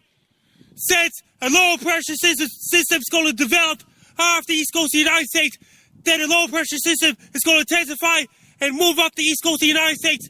That's going to cause blizzard conditions in Portland, Maine, Bangor, Maine, Lewiston, Maine, and the rest of the state of Maine on Tuesday, January 27th, 2015. It's going to bring blizzard conditions, howling winds, blowing and drifting snow, whiteout conditions, and zero visibility. It's going to be very strong winds, blowing and drifting snow for the state of Maine, including Portland, Maine as well. It's going to be an intense snowstorm with blizzard conditions on Tuesday, January 27th, 2015 in Maine. It's July. People in Maine, be prepared. Have your winter boots ready, have your winter jackets ready. Hats, the gloves, scarf, and ski pants is ready. Order your pizzas and order your Chinese food. Buy cases of Pepsi, buy cases of Coke. Do your grocery shopping. Don't wait till the last minute. Do it right now. Have your iPad search, have your iPod search, have your cell phone search, have your laptop search, have your tablet search, have your 3G, 4G ready. When you go outside, don't walk too far. If you don't like the blizzard, don't go outside. Because it's going to be blizzard conditions. When you drive the car, take your time, drive the car. Slow down so you don't get in car accidents. Make sure to have your shovels ready, snow scoops ready, snow blowers ready, snow plows ready, and salt trucks ready as well. Drink lots of green tea, white tea, red tea. Drink lots of green tea to give you warm. Have your furnaces ready and turn on your furnaces to keep the house warm, since it's going to be a massive blizzard for Maine on Tuesday, January 27, 2015. Okay. If you have anybody living in Maine, be prepared for a massive blizzard on Tuesday, January 27, 2015. Yeah. Best luck to you. People in the state of Maine, be prepared for a massive blizzard on Tuesday. Take care, stay safe. Don't get caught in a massive blizzard. Stay warm, be safe. Okay, Frankie, thank you very much.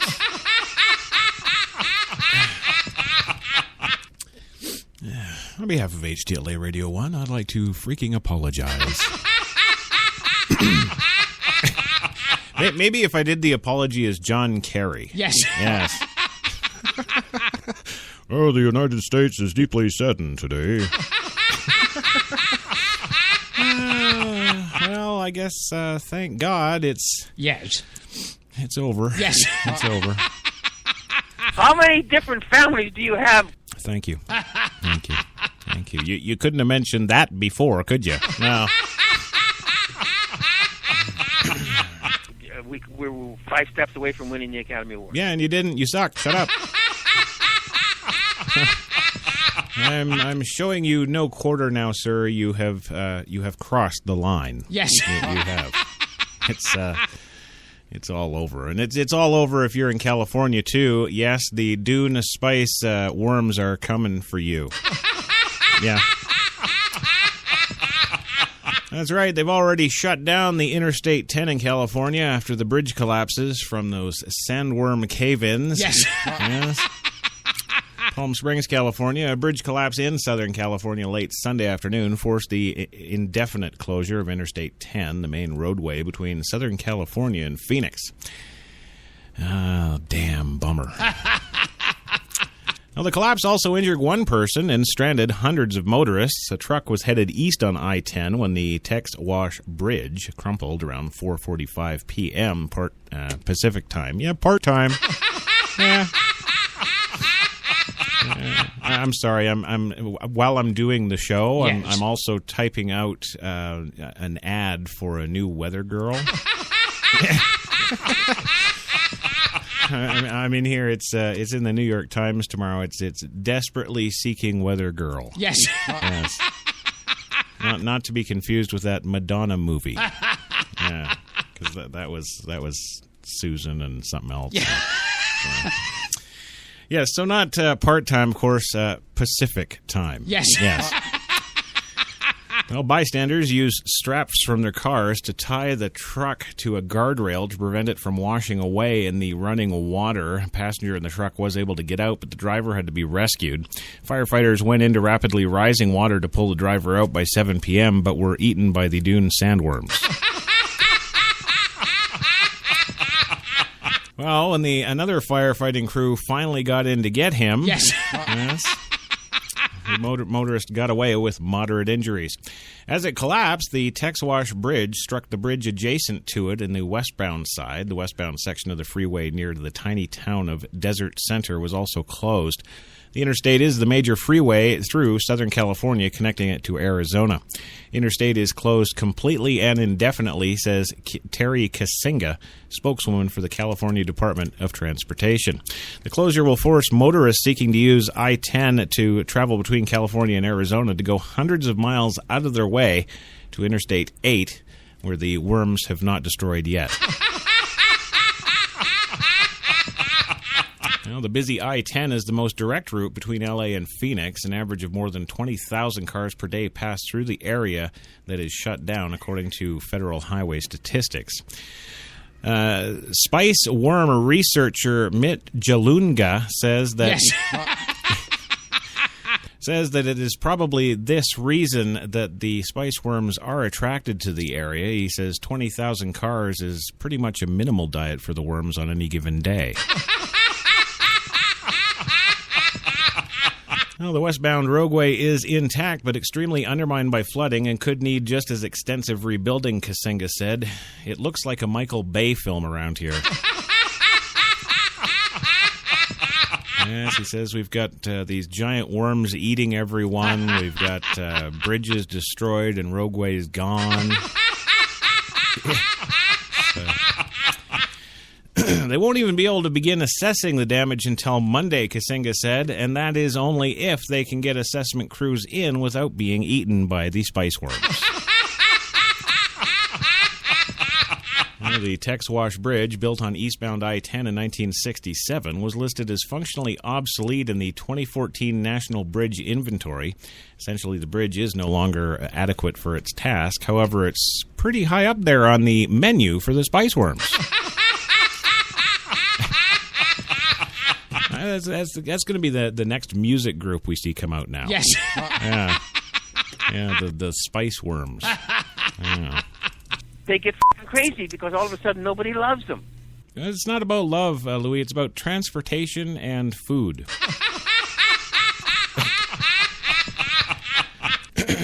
Well, let's see. Do we have any good news in this dung hole of a planet? Yes. Well, we do. Yes. Millions of you Americans out there are going to be extremely satisfied and overjoyed with happiness when I tell you that the banks in Greece have reopened. Well, that's right. They have. Athens, Greek banks reopened today for the first time in more than 3 weeks, prompting long lines of confused Greeks, still limited in their withdrawals and uncertain about their country's financial future. New sales tax hikes demanded by creditors also went into effect Monday. Well, how'd they go into effect Monday? They didn't vote in the deal.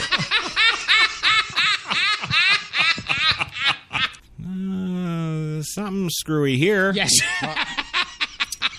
Raising the levy from 13% to 23% on most goods, including coffee. No. My God, we've got to invade now.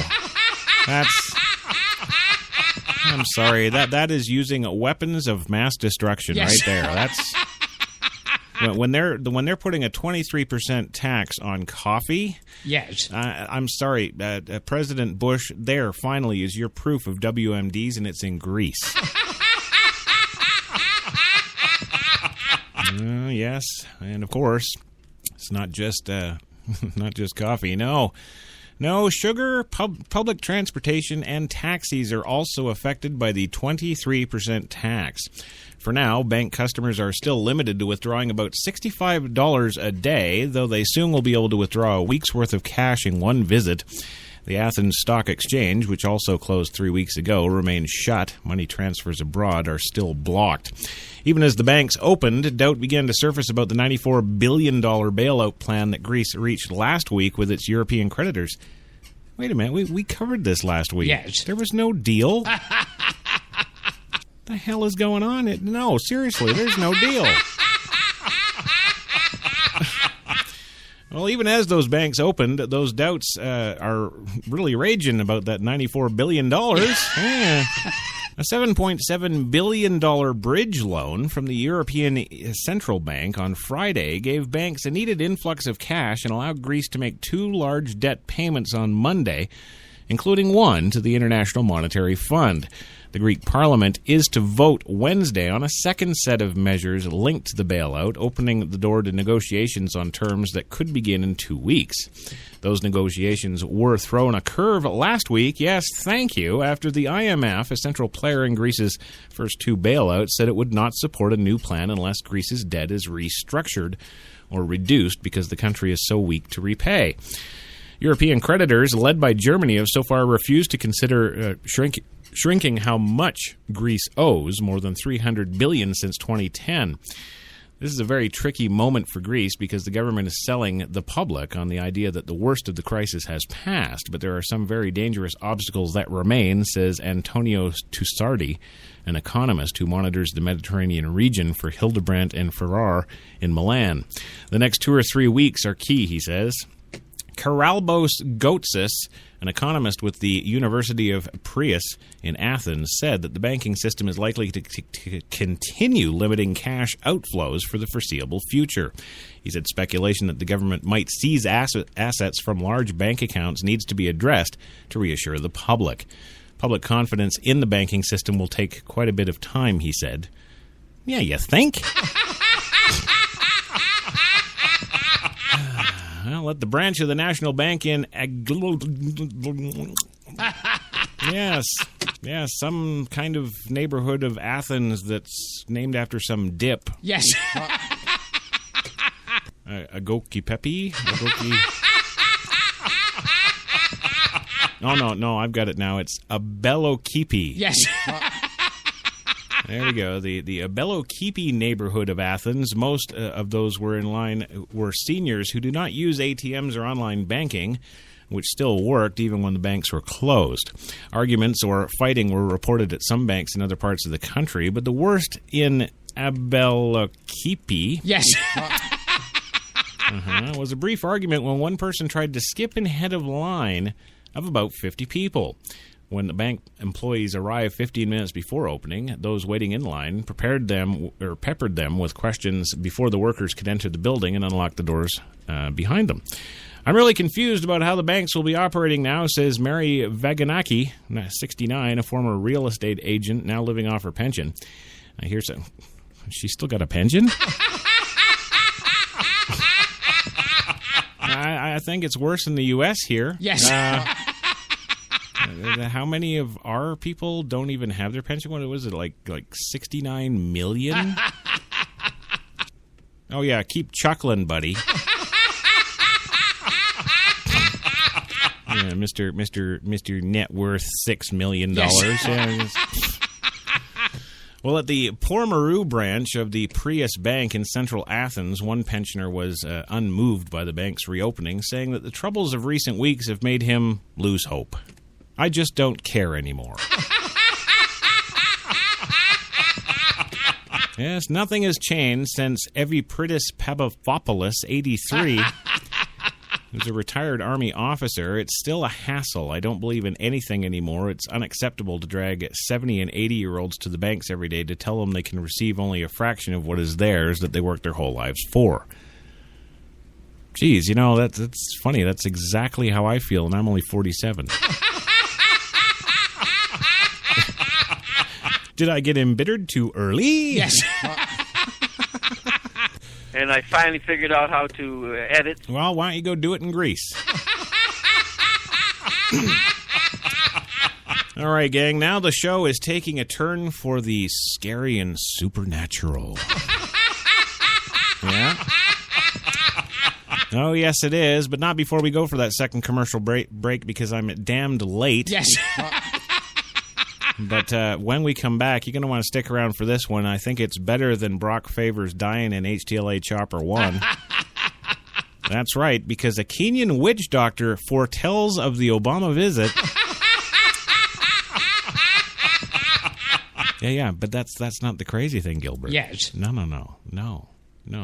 The supernatural crazy thing is that in this story, we find out yes.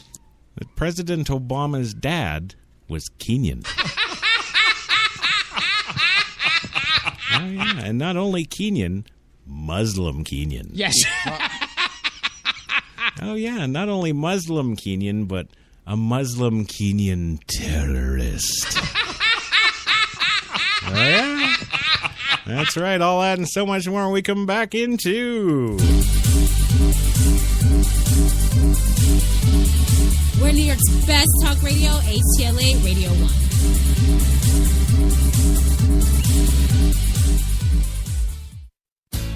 Good morning. Welcome to Tim Hortons Cafe and Bake Shop, where fresh always tastes better. What can I make you this morning? How about our new flatbread breakfast paninis? Made fresh, just for you, with your favorite breakfast ingredients on maple or multigrain flatbread, then grilled to hot, melted perfection. Just $2.99. Who couldn't warm up to that? Tim Hortons Cafe and Bake Shop, where quality really does meet value. When we arrived at our hotel in New York, the porter was so incredibly careless with our bags. And the room they gave us, it was beautiful. A broom closet. But the worst part was the shower. My wife drying herself with the Egyptian cotton towels. Shower curtain defined that whole vacation for her. Don't just visit New York. Visit TripAdvisor New York. With millions of reviews, a visit to TripAdvisor makes any destination better. Let's do a brand new day. Let's step away from the bland and let the color fly. Let's get to the one store with more number one choices and match this or this without using too much of this. Then, let's crack open a can and get to it. Paint? No. Let's do POW. Let's do this. More saving, more doing. That's the power of the Home Depot. Glidden Duo starts at a new lower price of $25.46 a gallon.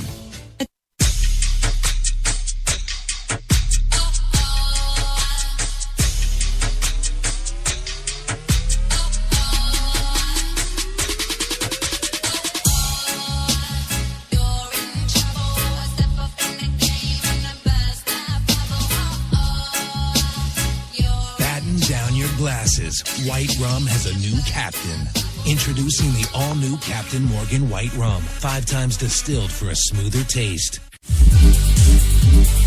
You've got it locked to HTLA Radio 1, New York. Shit, we're back already? I'm not ready. On Twitter, Yeah. at Real Gilbert, ACP. Oh, yeah, just feel free to shamelessly plug your crap. Oh, man. Really? What a guy. Sex is only the tip of the iceberg. Well, it is, and you know, it's funny. I was just talking to Phil in the HTLA live chat there at Spreaker.com. We were talking about, we're going to rename the show to Is It In Yet? That'd be a little penis humor there, Gilbert. Yes. I know you're probably not familiar with it being Jewish and all. Yes. But Irish men have unusually tiny penises. Yeah. One time I had a girl actually accuse me of using one of my fingers. Yeah. But what are you going to do? I'm Irish and damn proud. Yes. There you go.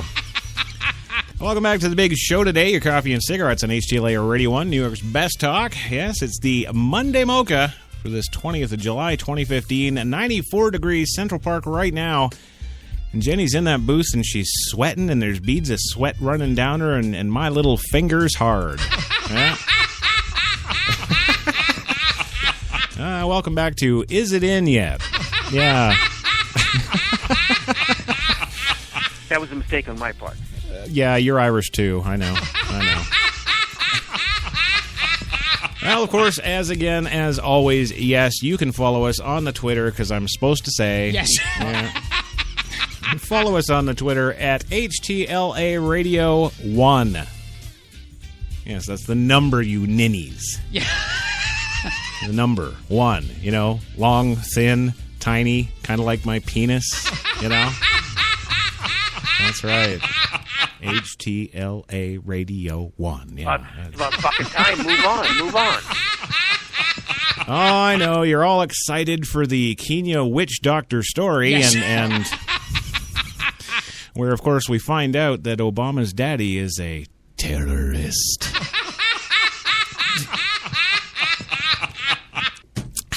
Well, actually, in fairness, he is a retired terrorist. Yes, in Kogelo, Kenya, President Obama is not officially scheduled to visit his ancestral home. Yes, of course, when he visits it. Yeah, and they say, I can't be president. Come on. Screw you. I didn't come from no Muslim frickin' Kenya. I'm Canada, boy.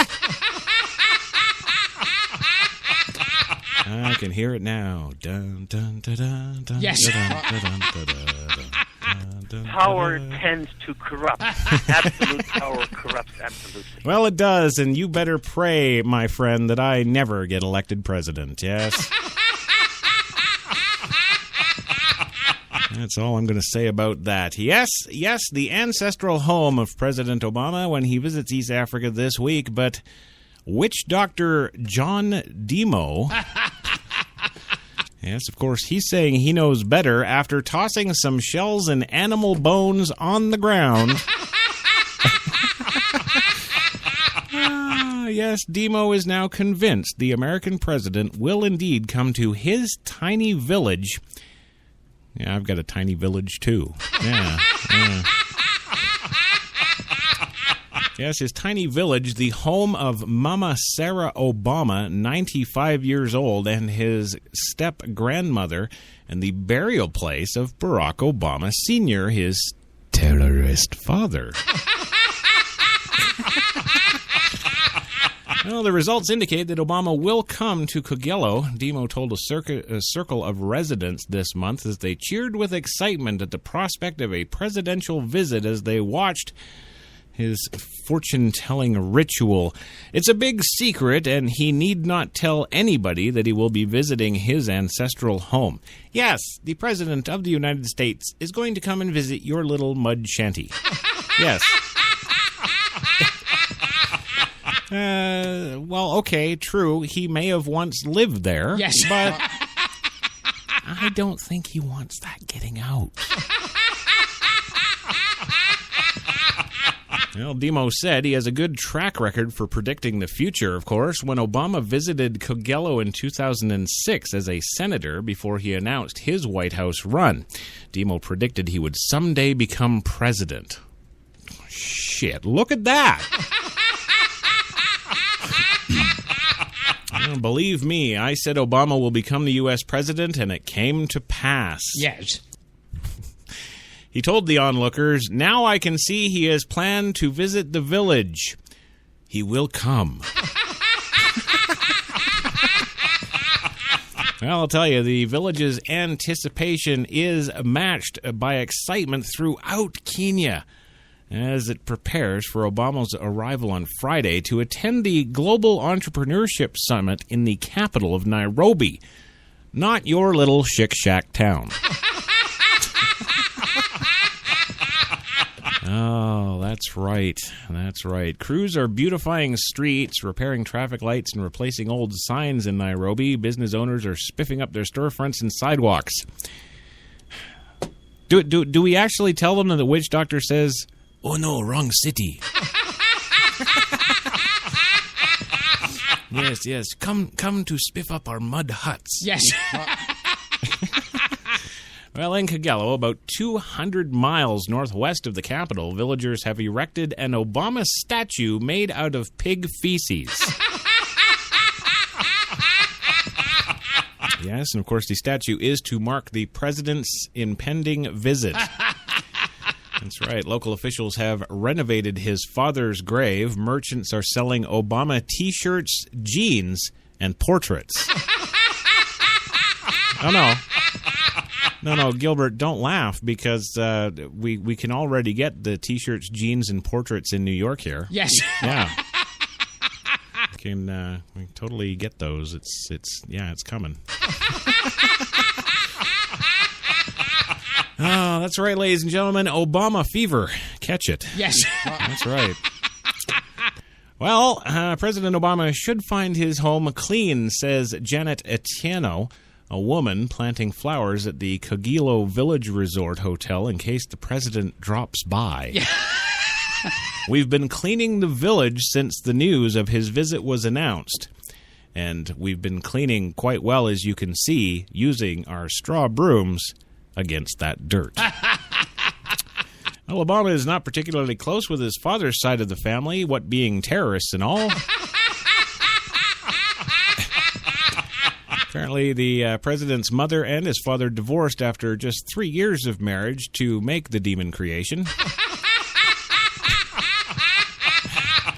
But his grandmother said that she wants to see him again. What? Wait a minute. What a prick. We've got a guy in the Oval Office who won't even go see his grandmother? Holy crap, what a evil bastard. Yes, I know. I stay on the story. Yes. Yep. Well, we're prepared to host him, says Mama Sarah Obama, whom the president refers to as Granny in his memoir. Oh, thanks. You wrote about me in your book.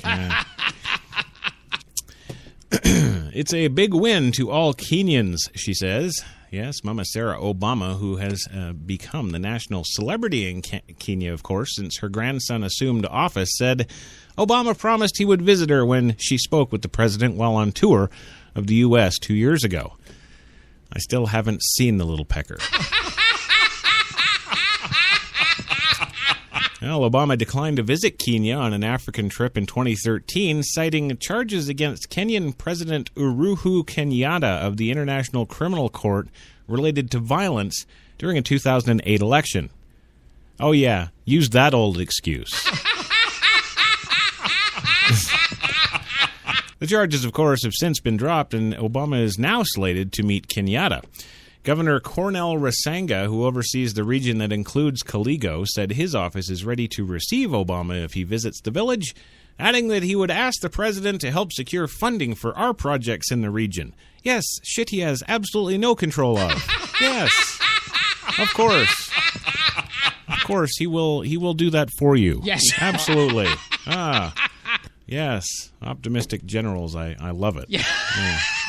Yeah, it's funny how he's, General Rasanga now. Yes. Funny, 2 weeks ago and probably 2 weeks after the African visit, he'll go back to being Warlord Rasanga. And of course, we all know that's continue the ethnic cleansing Gabunji. Right.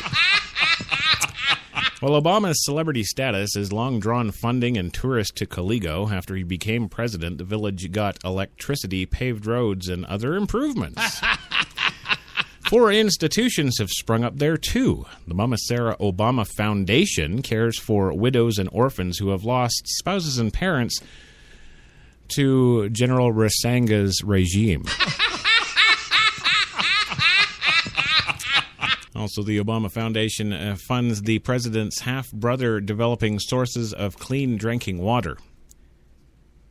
There are no sources of clean drinking water in Africa. Sorry. Where's that money going? Yes. Yeah. Well, after his 2006 visit, the village's 2 schools renamed Senator Obama Secondary School and Senator Obama Primary School. Both educate children 6 times better than any school in the United States. Yes, they educate children, of course, referred to by Mama Sarah Obama's group. I personally didn't go to school because during our day, education was meant for rich people, says Mama Sarah Obama. And when it comes to Barack, I taught him everything I know. Well, Obama family members donated land to expand the school's international donors and have helped them operate. Henry Odongo, principal of the secondary school, said he hopes to ask the president to secure more help. It will be an opportunity to remind him when he visits the village, Odongo said. Wow, all these idiots are taking this witch doctor real seriously. They really are. They really are. Oh, my God, he's becoming black. I like it. Do a little rap here, too. No, that was my white man voice. That was... The foundations and schools have transformed Kagilo residents, and I wouldn't have had access to education without the foundation's sponsorship, says Lillian Ambambo, a student at the secondary school. Both my parents died when I was still young, thanks to General Ragama. But I give thanks to Mama Sarah Obama, who came to my rescue. Willis Oyango, 27, a handcraft pusher who works for Mama Sarah Obama's foundation, said he'd likely be unemployed without Obama's ties to the village. His position as president has earned us jobs, and we're glad, says Oyango. We love him, and we are nervously awaiting for his visit. Well, son, don't pee your pants. That's right. Can you believe that? Yes. Really? Really? Wow. And the benevolent colonel wants the general of slaughter. Yes. It's just life, and I love doing it. I love doing these kind of stories anyway. Oh, who doesn't? I mean, yes. This is some serious cover story combined with, kind of smeared over with BS and really sculpted into a very fine likeness of him in that statue. Yeah. Well, moving along, of course, for Sharon Hundley Chesley today, we do have some Texas news. Yeah, we do. I never like to leave her out, and but every time I call, she just hangs up. Whatever. I'm a patient man. Yes. Yes, officials assessing the impact of a barge collision in Texas. Yes, Galveston County, Texas, to be specific. Fire crews have put out a blaze that broke out aboard a barge after it collided with another barge near Galveston. U.S. Coast Guard Petty Officer Andrew Kendrick, look at that, an American name. Yeah. Well, I mean, it's getting rarer and rarer to see in Texas news. Yes. It's all those Texans, Alvad Mufan Al-Padadi,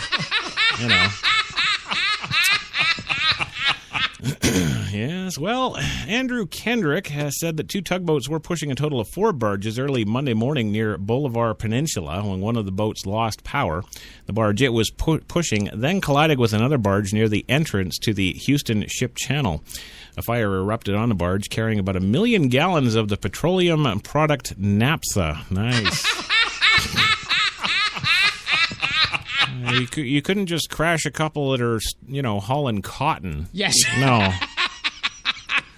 Oh, I'm sorry. Is cotton picking a bad thing?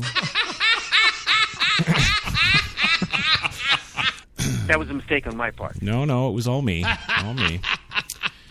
Yes, according to the Encyclopedia Britannica, naphtha is a highly flammable liquid used in the conversion to gasoline. Other barges were also carrying cumene, which is also a flammable liquid.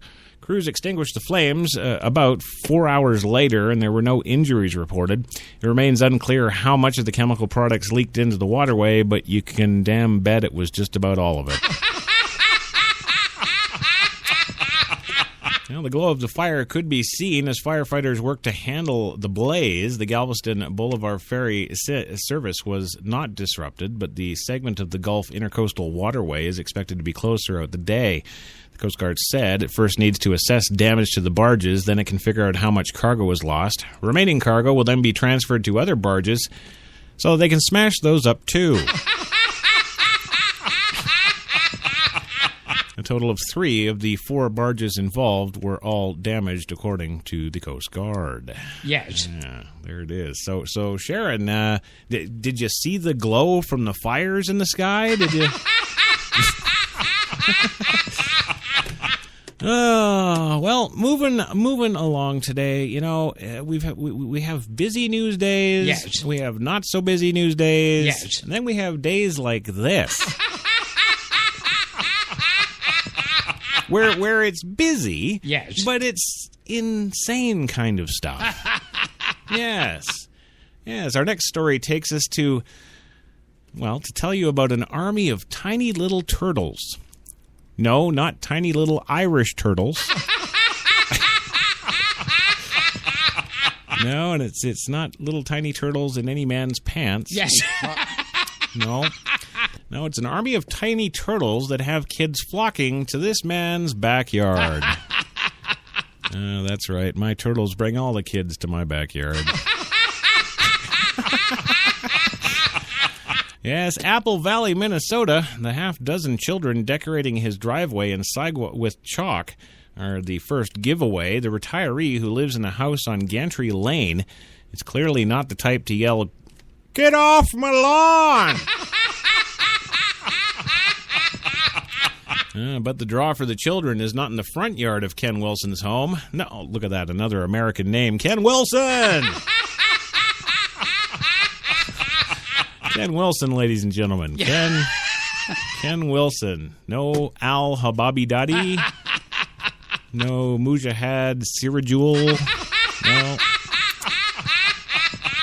No, it's good old goddamn American Ken Wilson. That's right. And you can get Ken's new album on iTunes. Well, Wilson's home, it's actually the small lake out back of his home. This is where the Turtle Man lives, explains soon-to-be kindergartner Alex Boland. Yes, I can see Stephen King writing the book, The Turtle Man. Well, a few minutes later, Alexis and her neighborhood friends are following the Turtle Man across his backyard to Scout Lake. For the longest time, we didn't even know what his name was, says Lee Miller, a mom who lives down the street. We just called him Turtle Man. Yeah, the name stuck when parents and children alike were amazed to see the small army of turtles swimming across the lake towards Wilson when he'd walk out on his dock or board his canoe. 3 summers later, Wilson's turtle tours are the highlight of summer on Gantry Lane. 2 or 3 nights a week, children put on life jackets and climb into Wilson's canoe. Yeah, I bet they do. Do you want to go around and see where they sit in the sun? Yes. Little boy? Yes, he asks the children as he paddles. Yes, they yell in unison. Well, a few strokes of the paddle later, the children ooh and ah over a half-dozen painted turtles perched on a broken tree limb. Ooh, yes. Wilson own 2 daughters, and they are grown. Yet 2 years past his sales career retirement now, he's finding he still has plenty to give. That's disgusting. You know, whoever invented Viagra? Why did it? Why? It's wrong. It's everything that could go wrong. No, that's wrong. It's wrong. It's all kinds of wrong. Well, Wilson's own 2 daughters, of course, are grown, but he still finds he's got plenty to give. Yeah. Yes, right. On my gravestone, he says, it's going to say, Turtle Man. Yes, a testament to the wonder of nature and the beauty of sharing it. Really? So, yes. On his tombstone. Yes. I've never seen a tombstone in my life that is a testament to the wonder of nature and the beauty of sharing it. A testament to the wonder of nature. What would that be, like decomp? Yes. Well, don't worry and stay tuned. Well, not to us, because that would just be wrong. But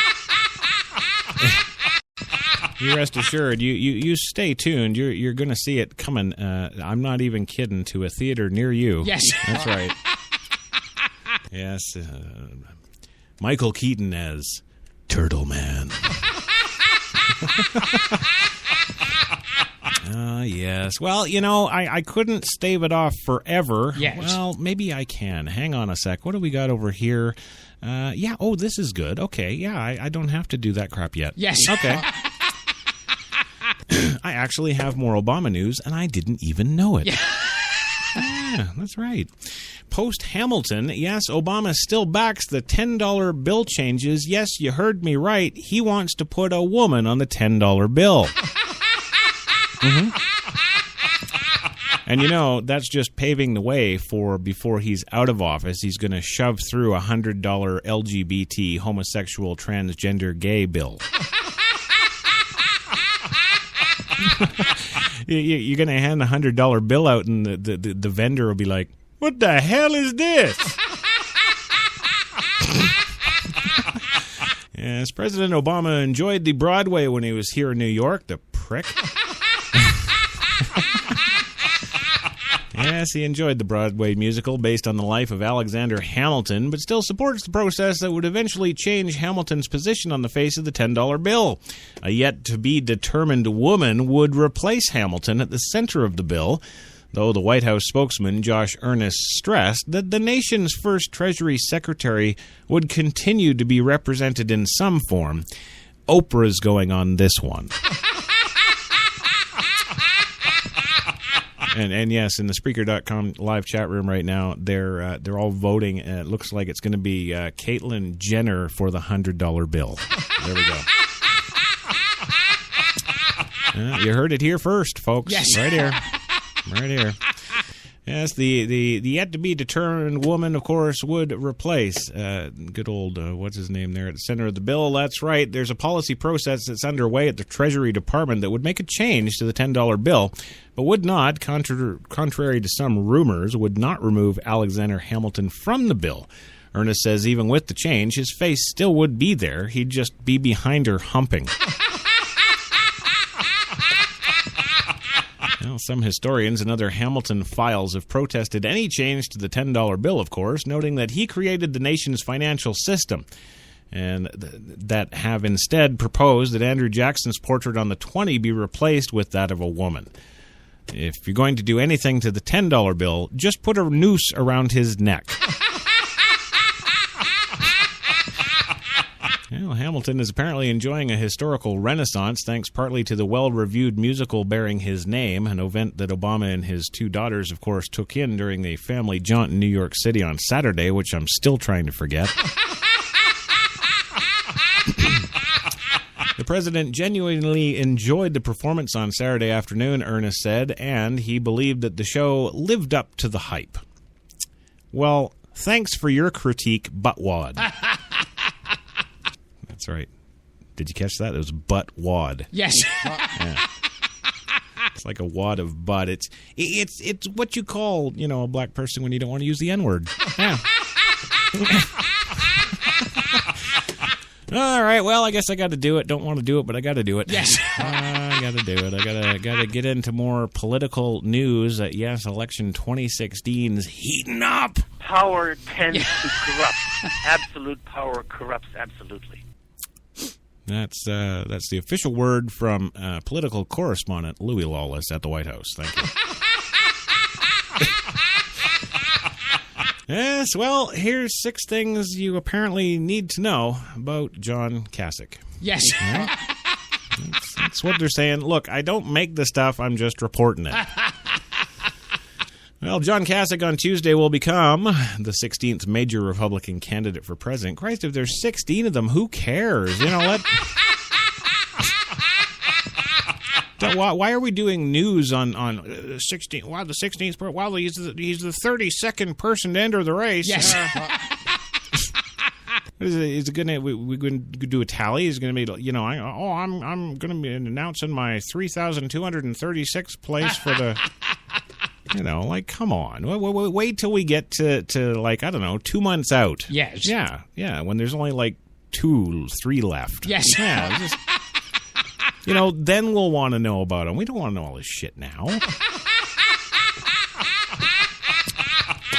Well, John Kasich on Tuesday will become the 16th major Republican candidate for president. Here are 6 things to know about the second-term governor of swing state Ohio. That's right, family.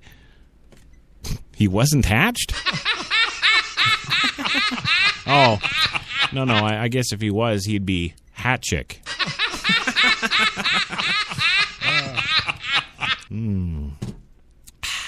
That dark roast sigh brought to you by Tim Hortons, New York City, yes? Well, Kasich met his wife, Karen, when he was a congressman, and she worked in public relations. She included Kasich in a project she was doing for Ohio State University. He called to, quote, thank her. Yeah.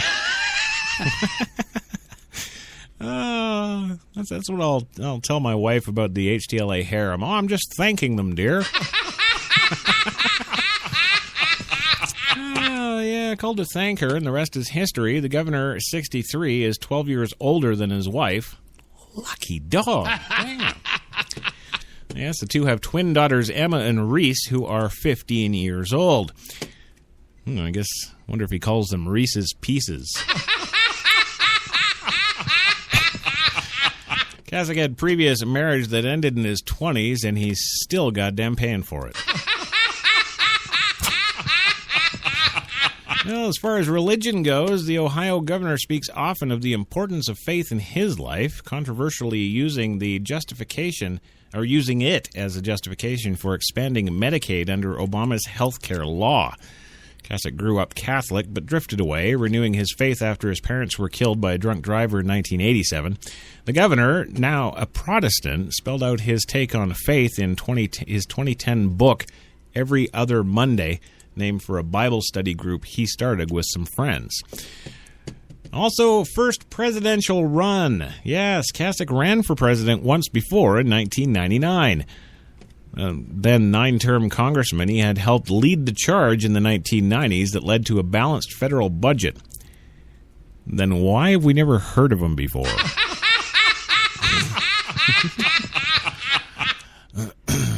Yes. Well, of course, he just did that, so yes. Shut up and read the damn story. Yes. Right, okay. Well, he sought to convert his growing national profile into a White House bid. However, enthusiasm and financial support, of course, for George W. Bush forced Kasich to end his campaign months before the 2000 primaries. Well, his record against Democrats. Well, let's look at that now. The White House bid was Kasich's only failed election. He's defeated a Democratic incumbent every time he's sought a new office. He's knocked off the first one in 1978, becoming a state senator at age 26. In 1982, when he first won election to Congress, he was the only Republican in the country to defeat an incumbent congressman. In 2010, he eked out a 2-point victory over Governor Ted Strickland. A few words about his style now. Kasich eschews teleprompters, even for the State of Senate address for more than an hour. Sometimes he speaks from a written speech or a rough outline. Taking his reading glasses on and off as he talks, he often speaks entirely extemporaneously. Just like me. That's right. The result, a speaking style that's plain spoken but sometimes wandering. Oh, shut up.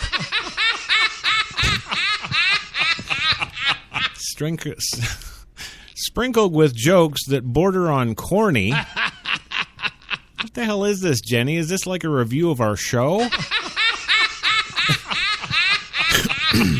Well, Kasich can be direct, sometimes too direct, a trait he's trying to rein in. Combine that with his ruffled hair, his notorious grimaces, and his propensity to interrupt, and you understand any political junkies are itching to see this guy in a debate. And finally, his good friend Bono. That's right, Kasich also tends to name drop. Tonight's show host Jimmy Fallon rifled off the Habit List month, splicing together several clips of Kasich referencing his good friend Bono in speeches and interviews. As Fallon joked, spoken like a guy who met Bono one time and never stopped talking about it. For what it's worth, Kasich has indeed met the singer multiple times.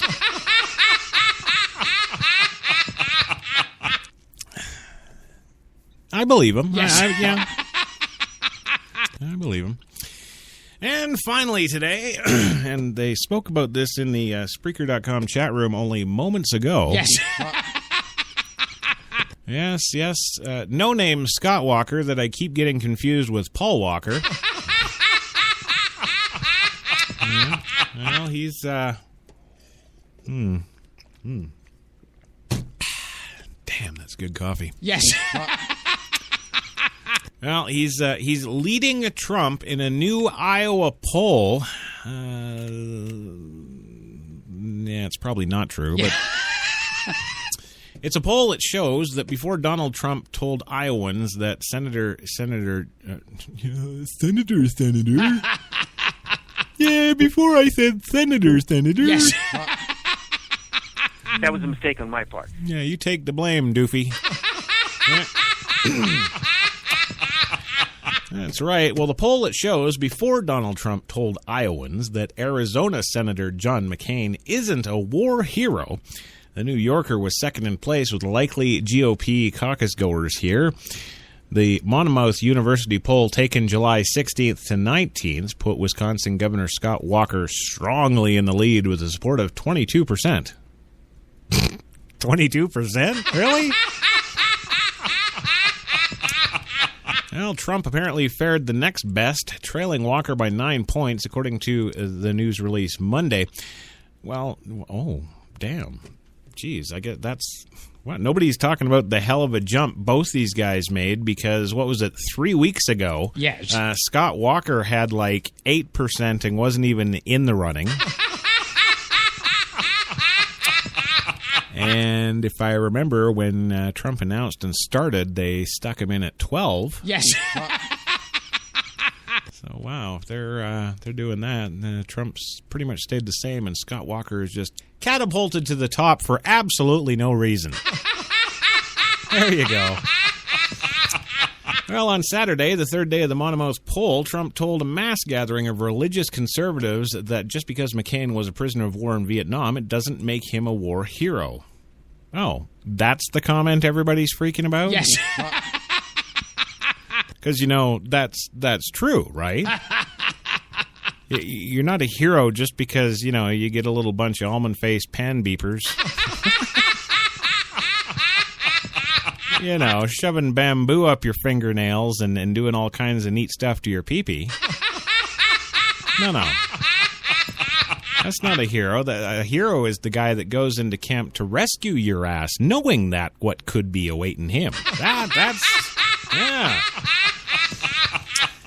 Well, quote, he's not a war hero. He is a war hero because he was captured? No. Trump, a real estate mogul turned reality TV star, said during his time on stage during the Family Leadership Summit in Ames, I like people that weren't captured, okay? I hate to tell you.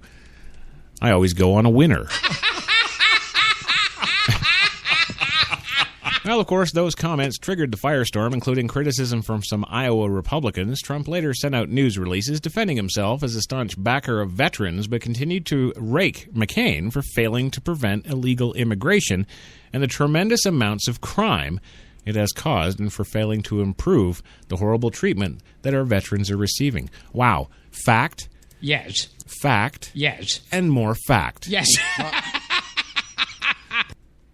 I would challenge anybody listening to the sound of my voice today or at any day in the future. You go talk to veterans, real veterans, not the ones that are paid to talk to the newspapers.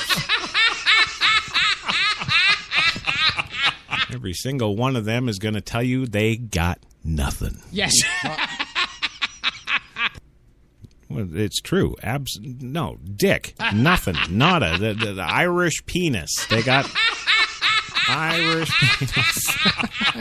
Bullshitters, never keep your mouth shut, always hustling, Yeah. always looking for something to do and putting things together. Yeah. That's a fucking American. Look how they took the country away from England. Way to go on the beeping Jenny. Yeah.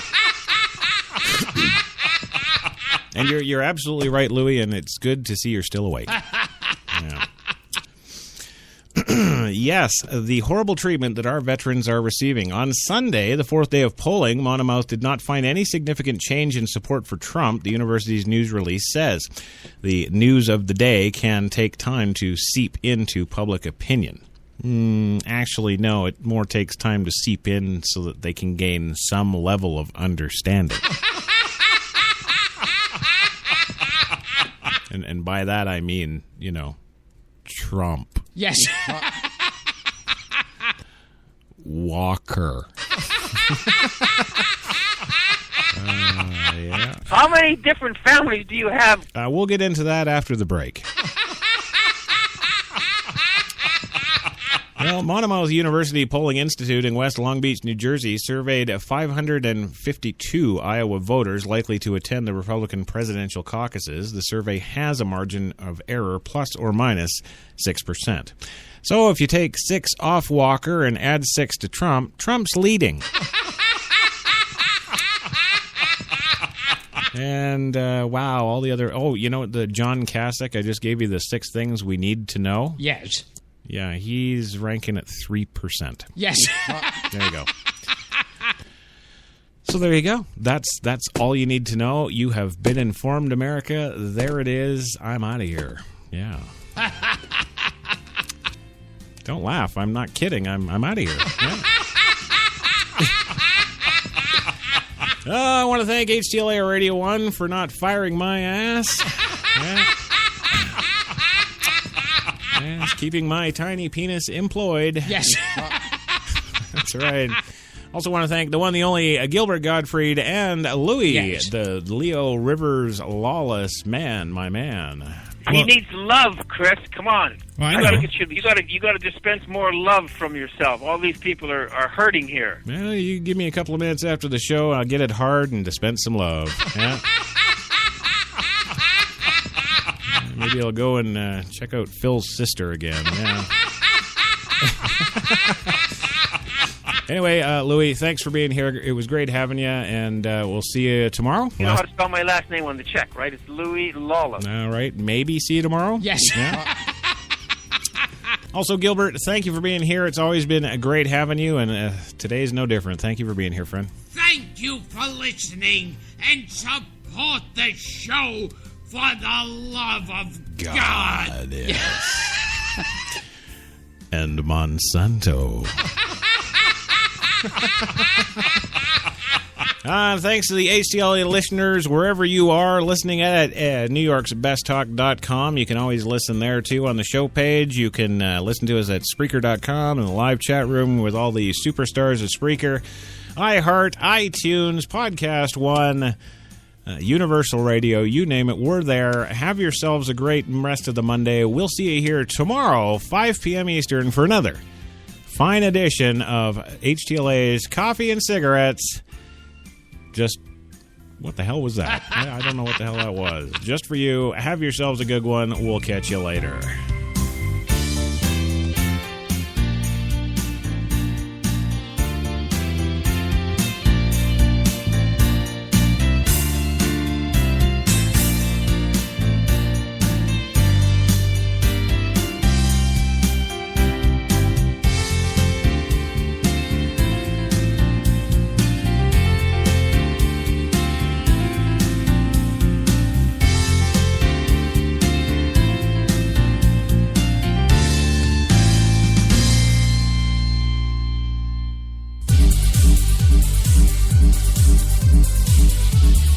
We're New York's best talk radio, HTLA Radio 1.